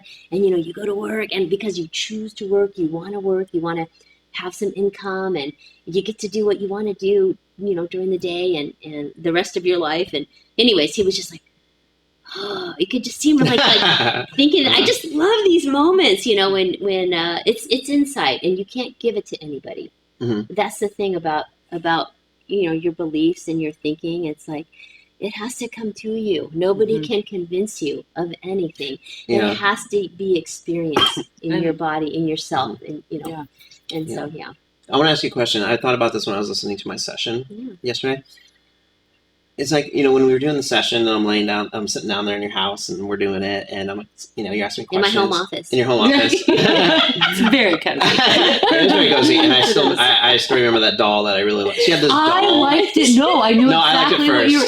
No, you didn't. Okay. I was there first. She had the doll. It reminded me of Pan's Labyrinth. You told me you were going to get one. Did you get one? I didn't. I tried looking for one. I couldn't find one that spoke to me like the one that... Okay. She had this doll. No, I know what you're talking about. She offered it to me, but I felt bad taking it, so I didn't. No, I noticed the doll for whatever reason. I was also very... It's my doll. It's fun. I'm trying to... When you told me about the doll, I was like, I know exactly what doll you're talking about. I don't know why I also was drawn to it. Maybe it's our mutual toy in the past life. Dolls are powerful. Well, I want to ask Sammy, do you have any questions or thoughts about any of this crazy stuff we're talking about? I literally love listening to all this. Like, it almost feels like a therapy session for myself. Like, Yay! I'm like, I would love to have a one-on-one with you just to go through some things. Like, I'm like, oh, this is hard hitting. Just listening to both of you, I'm like, ooh. And, like, I'm going through some career things I've talked to Sal about where I'm like, I don't really know what I'm doing in my future. future. So I would love to just talk to someone and like maybe uncover some things that maybe I'm like hiding subconsciously. Mm-hmm. Yeah, this is all just amazing. I would love to do this like all the time. Well, you can. I'm really impressed by you just sitting back there quietly. I keep thinking that. I'm trying not to look at you, but I like can't be an innocent bystander. You can look at her. Like I have to. I'm like I have to engage. I could never do this job. I laughed when you were like, "Turn on the salt lamp." I laughed audibly, and I was like, "No." Well, it's a good observation because it was always on in all our previous podcasts. We haven't done it in so long so interesting. that I forgot it was even on anymore. Is it broken? No, it's not plugged in. It's not plugged in. Yeah, but I mean, get it done. Oh, so the question I was going to ask you is, I was listening to the session. He's like a dog with a bone.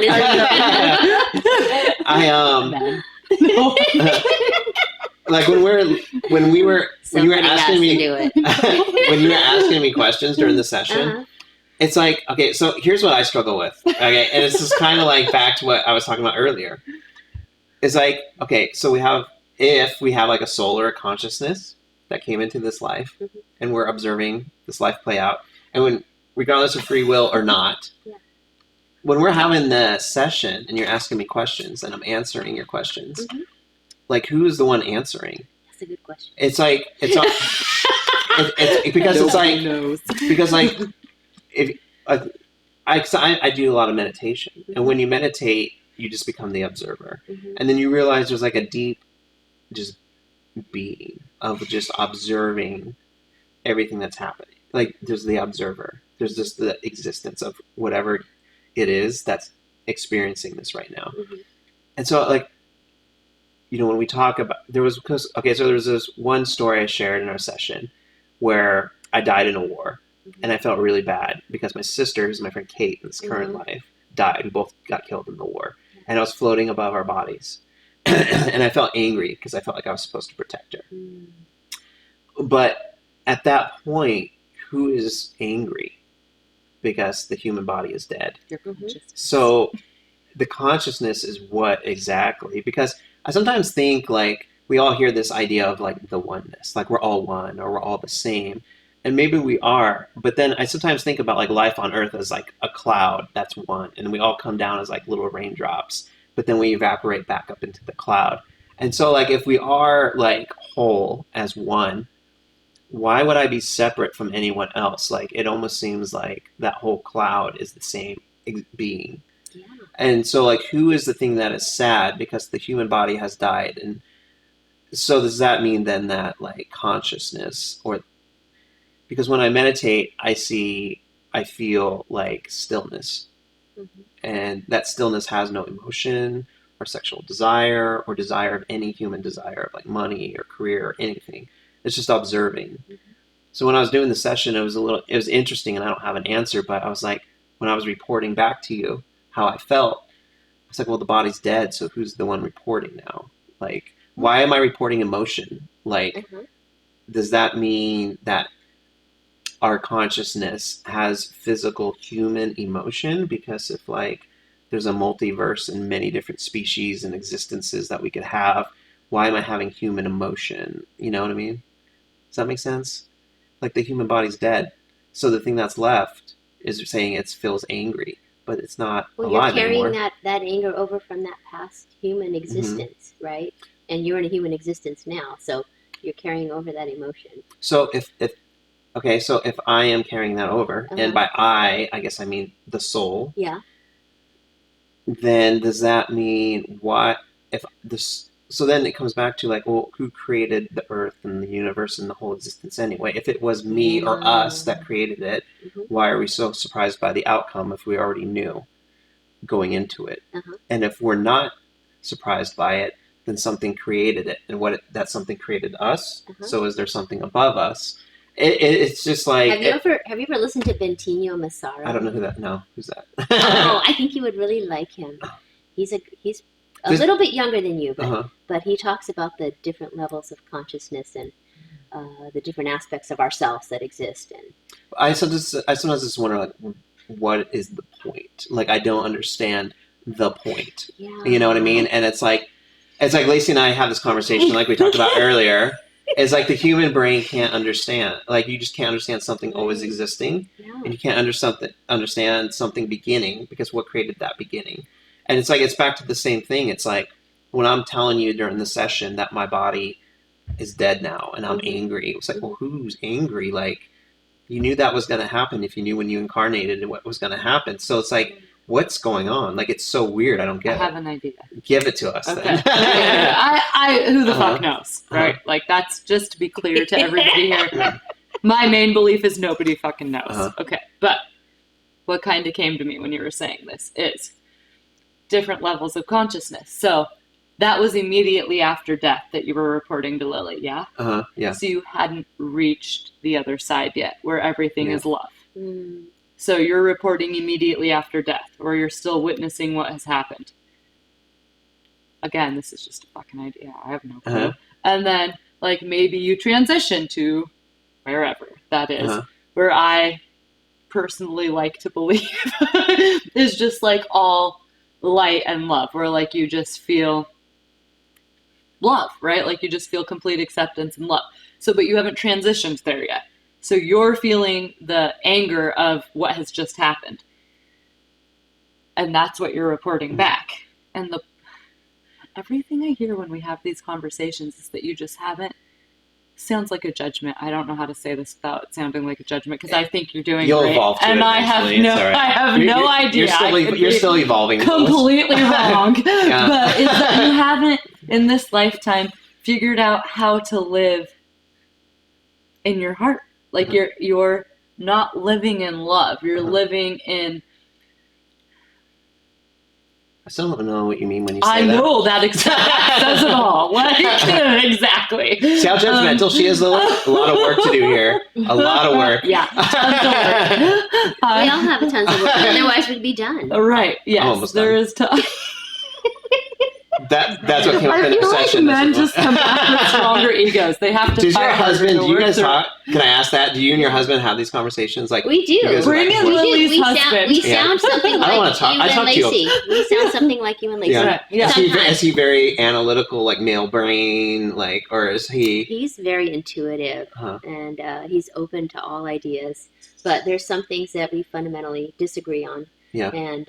And it's okay, because here's what By the way, I have a great time with her, and I love her for everyone. Yeah, totally. This is all in good fun. There's no we stress can and contention. tell Like that. I don't. We can tell that you guys are playing. And For you know anybody what? watching, this is not weird. We're not like listening. trying to This force is not on an each other, or argument. like there's no tension. I don't care. Yeah. We're playing. We're Yeah. playing. This is what I've discovered, or what I feel like life is. It's like a game. Yeah. And we're playing. And the more that you can play and feel like you're in a game, and where it's not like so life and death and serious and things have to be a certain way or look a certain way, or the more we can just explore and grow together and co-create and be curious and go to new heights, create things that haven't been created before. And I feel like this earth has exploded. Not this particular earth, but earth has come and gone, planets come and go, and consciousness comes and goes. But at this particular time, in this particular place, on this particular planet, we're at a unique time, because the consciousness of Mother Earth herself is ascending. Everything has consciousness, rocks, trees, plants, you and me, animals, and the planet itself has a consciousness, and she's ascending right now, and she's going, do you guys want to come with me or not? I don't care, because we're like fleas on her back. She's going to ascend whether we come or not, but we're being given an opportunity to really rise above our pettiness, our differences, our perceived limitations, and go beyond. And it's just like, it's so amazing. In my world, there's a lot of people that see, the beautiful reality that's happening. But there's still, like you said, there's still reality. But the thing about reality is that this is all past. Everything that's happening right now is all evidence of things that have passed, right? We're creating our future now. So it's like, if you understand you're creating your future now, then you start becoming more consciously aware of your decisions and, where you're placing your focus, where you're placing your energy, what you want to play with in your head or your mind, your thoughts, your emotions, your beliefs. those choices that you want to make to create a new reality, because all it takes is a little practice and time to manifest anything. It does take a little practice and the permission to give yourself permission that, you know, maybe I can do that. You know, I wanted to be a dancer all my life. Maybe I can. And, you know, people become dancers at 80 or 90 now. And it's like, awesome.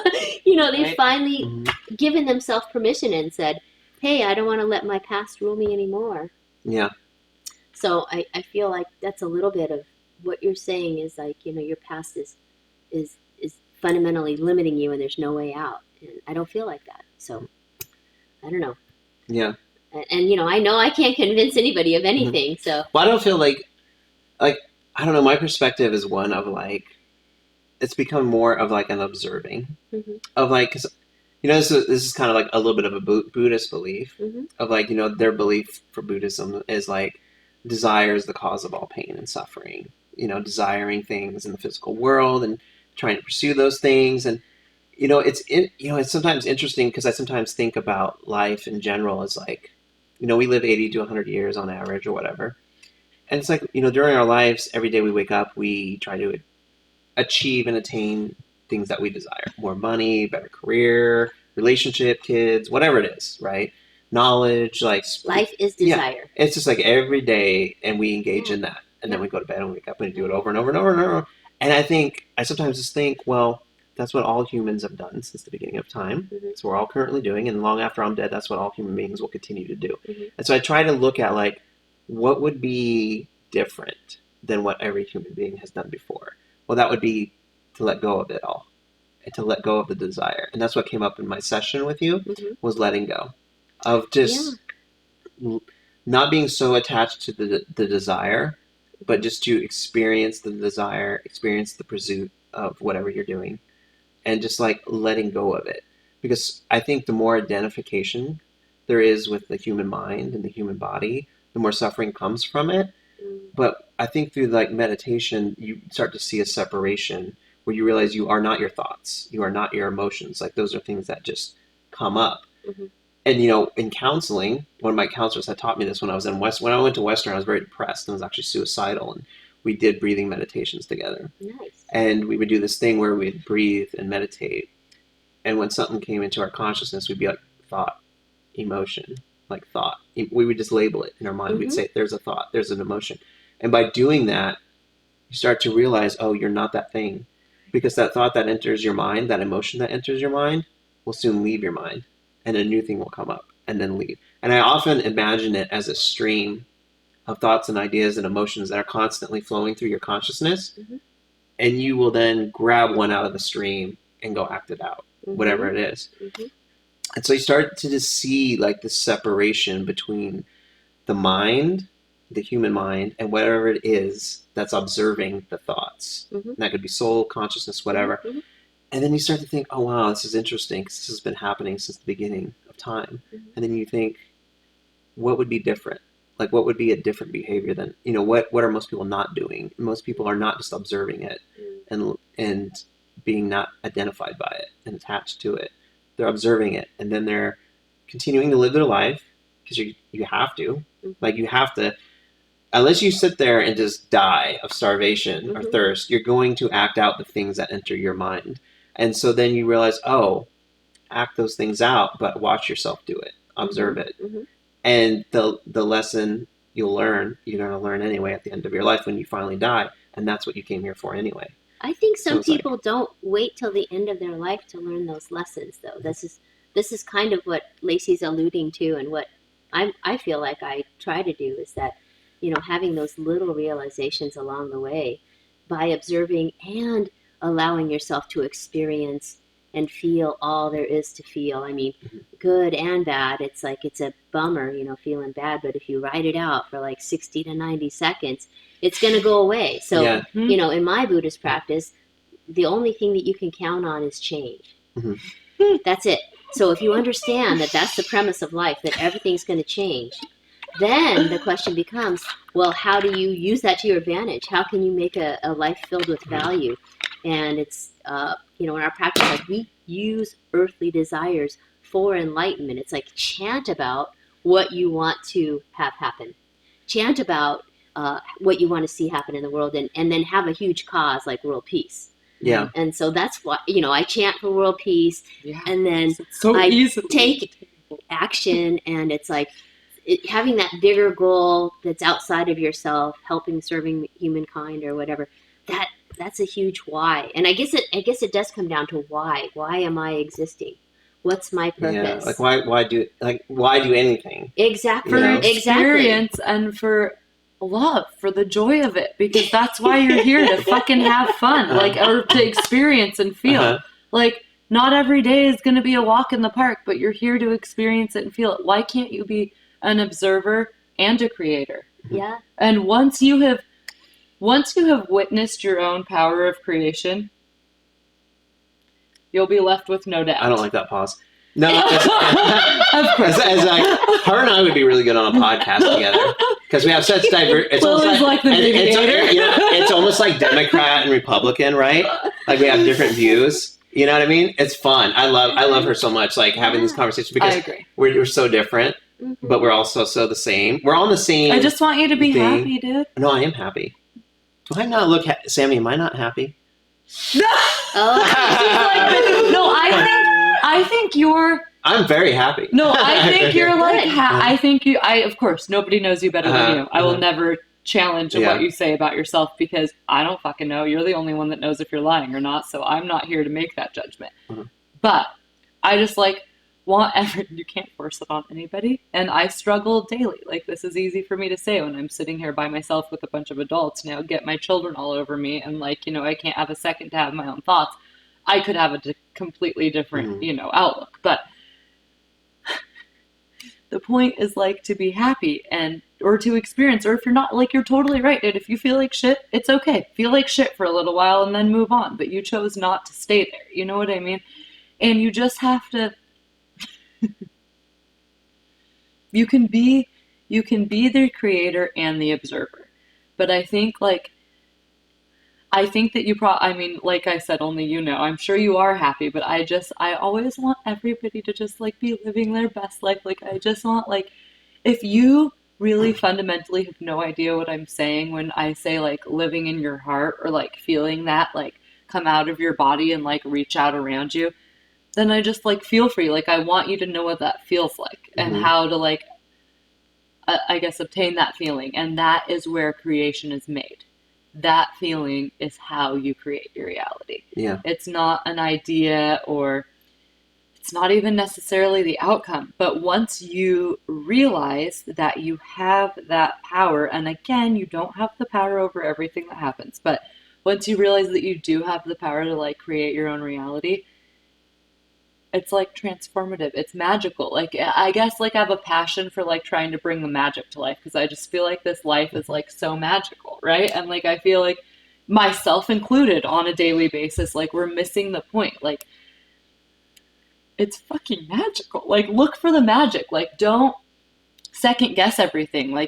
And you are very interestingly minded, because on one hand you'll totally recognize all of the signs or whatever, synchronicities. On the other hand, you're gonna analyze everything to a fault. I used to do that. I used to be well, I'm not gonna grab for that because I don't want to make up something that's not really happening. No, it's fucking really happening. Accept it. Everybody, I'm yelling, I'm passionate about this. Passionate about the magic in life. We'll work on it. But I do my own work. But I really am, though, because I feel so many people are missing it. If you're questioning why you're here, you're missing it.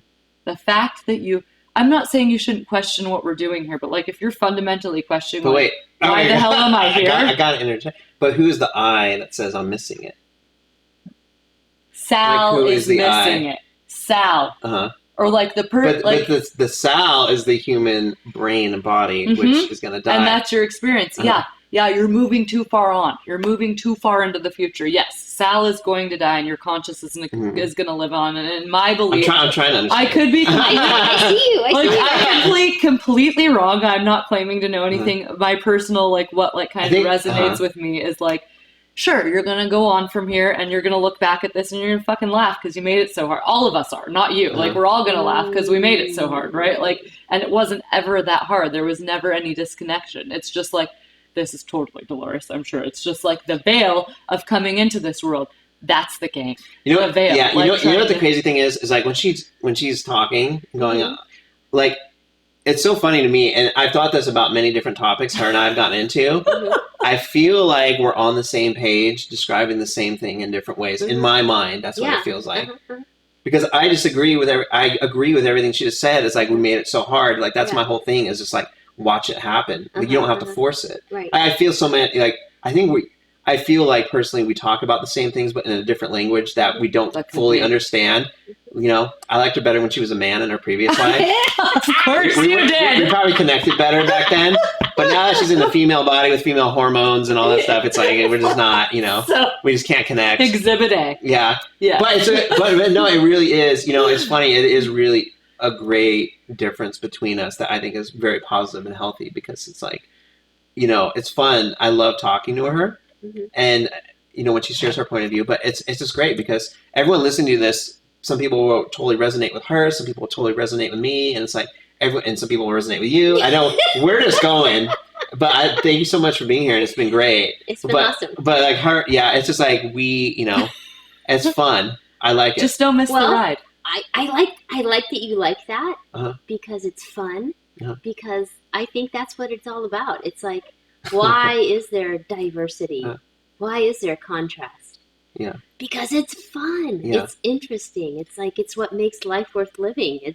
And also it's like very special and fun because it is temporary. It's impermanent. Yes. Like, this whole thing is not going to last forever. No. So these moments are all very special. Like, I always think about, you know, I always in my mind think, you know, when I'm hanging out with my daughter or my best friend Kate or doing anything, even like going to the coffee shop, you know, I always imagine in my mind, there's a universal punch card of how many times you get to do that. And then you won't get to do that anymore because you'll die, or like your business will close down, or you'll move on.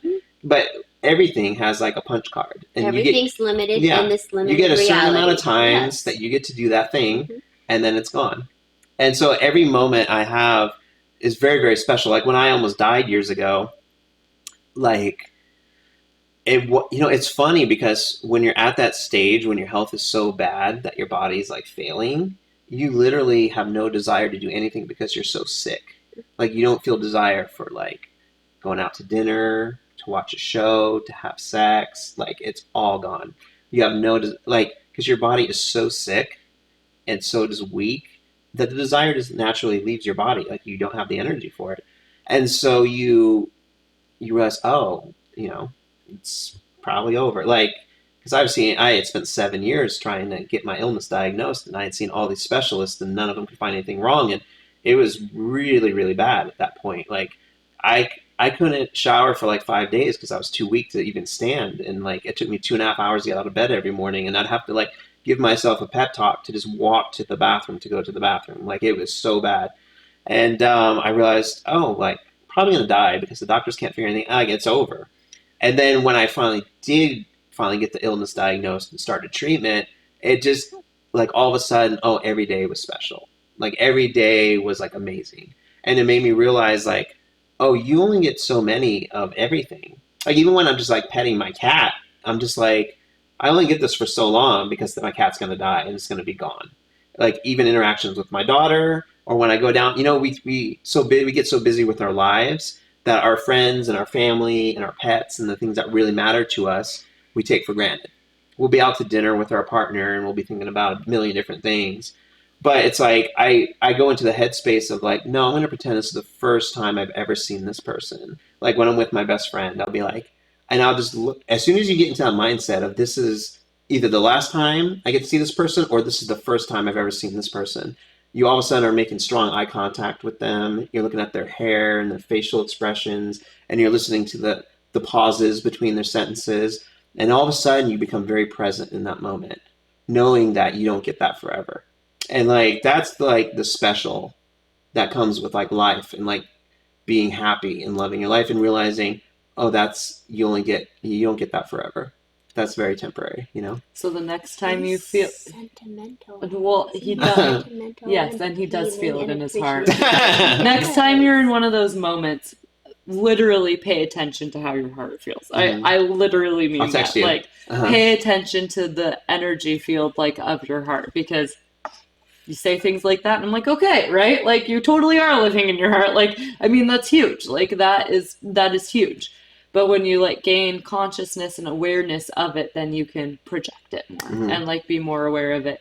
But I feel like you do an awesome job of, like, soaking in those things, right? Most people don't ever consider that shit. Yeah. Well, you know, when you brought that up the first time, you said, if you look around like it's the last time that you're going to see anybody. And I remember that when I heard you say that before, you said the first time, and I was like, what happened to the first time? Yeah. Like, you know, in my Buddhist practice, there's a concept called Honin Myo, which means from this moment on, every moment is a new moment. And it's like, every moment is a new moment to decide to do something different. Yeah. And think something different and choose a different way home and pick up that phone and call somebody that you haven't talked to, or, you know, it's a new moment to change your life. Every moment. That's what the gift of life is to me. It's like, as a human being, you know, you talked about animals and human beings, and the difference is that we have the capability to change our karma, the patterns in our lives, at any moment,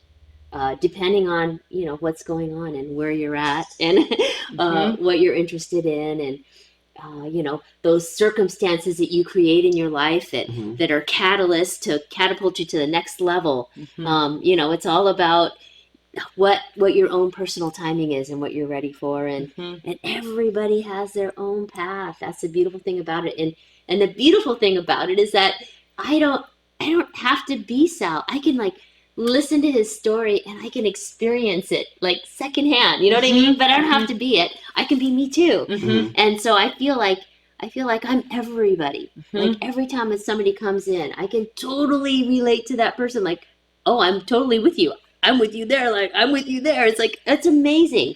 And I think that's the beauty of the diversity of life, is that why would Creator split itself into shards and we all be separate aspects of that? You know, why? It's like, because it's fun. It's amazing, because I get to see different aspects of myself, and we all have all these multidimensional aspects of ourselves, you know, where we're husbands or fathers or workers or friends or lovers, or, you know, there's all these aspects of yourself, all these different timelines, you know, that you get to express yourself through and watch yourself and observe what is that common thread that's running through there, you know. And yeah, it's just amazing. It's interesting and amazing. And so I just want to say, the next time I see you, which will be very soon, the thing I want to get into is the nothingness of just consciousness, of like separating completely from the body. And because, you know, we talked about, you know, we went through some past lives, but I want to get into like the deeper underlying thing. Okay, you have to listen to Bentinho Massaro before you're you gonna have to text me that name, because I can't spell it. I will text it to you. I'd like to make an attempt. I want you to. I'll text you the meditation I want you to listen to, because he's amazing. Can you text it to me too? I will text it to you too. Is it a guided meditation? It is. I don't silently meditate. Send it to me first so I can listen to it, and then tell her and show her. I've been trying It's a contest. It's not for me. Well, I could talk to you guys forever. We'll wrap it up. Sammy, do you have any last questions or anything you want to ask or throw out there? You ladies are very entertaining. Yay! I hope you guys come back. Like, Oh, we will. If Sal invites us. Wine adds an element of just like, it's more exciting almost. Yeah. Like, The truth comes out. and it's like more relaxing, and like I get to see you guys just kind of like be yourselves. I feel like I want to do this more, and I hope you guys come back. Yay! Thank you for helping. Yes, I was just listening. I'm like, I get the first view. I feel Right. And thank you, Sal, for putting it together. Thank you for having me. It's been fun. Thank you. It's really nice to like go back and forth with people who think the same thoughts. And, It like, is. because it's hard to find. You know, her and I is. talk about that. It's hard to find that person that can like go down the deep rabbit hole with you, and like. Lily's got like it's a fun. whole village. She doesn't. Yeah, you probably got a lot of She's people, like, huh? like, it's lonely out here. She's like, I've heard that. No, this is the best. best. When I have one person and then the other person knows that person, that's the best. I get like this whole picture. I just have Lacey right now. I'll do the best I can. It's okay. Can we like do a where to find Lily? If Yes. Well, we're gonna put your Instagram handle up there, but if people are interested in reaching out to you to have a session, yes, it's where can they get a hold of you? Heart Evolutions, not revolutions, but evolutions with an S. Heart Evolutions. And the session that I had with you was 6 to 8 hours. QHHT session. About 6 to 8 hours. Yes. Yeah. On average, yeah. Yeah. She's amazing. Anywhere from 5 to 12, but yeah. I don't want to advertise that. It's about 4. Yeah. Yeah, there you go. We'll put all that up on the video so people can get a hold of you. So thank you for awesome. facilitating everything. Well, thank you so much for coming on. I appreciate it, Lily. It was awesome. Awesome. My pleasure, my honor.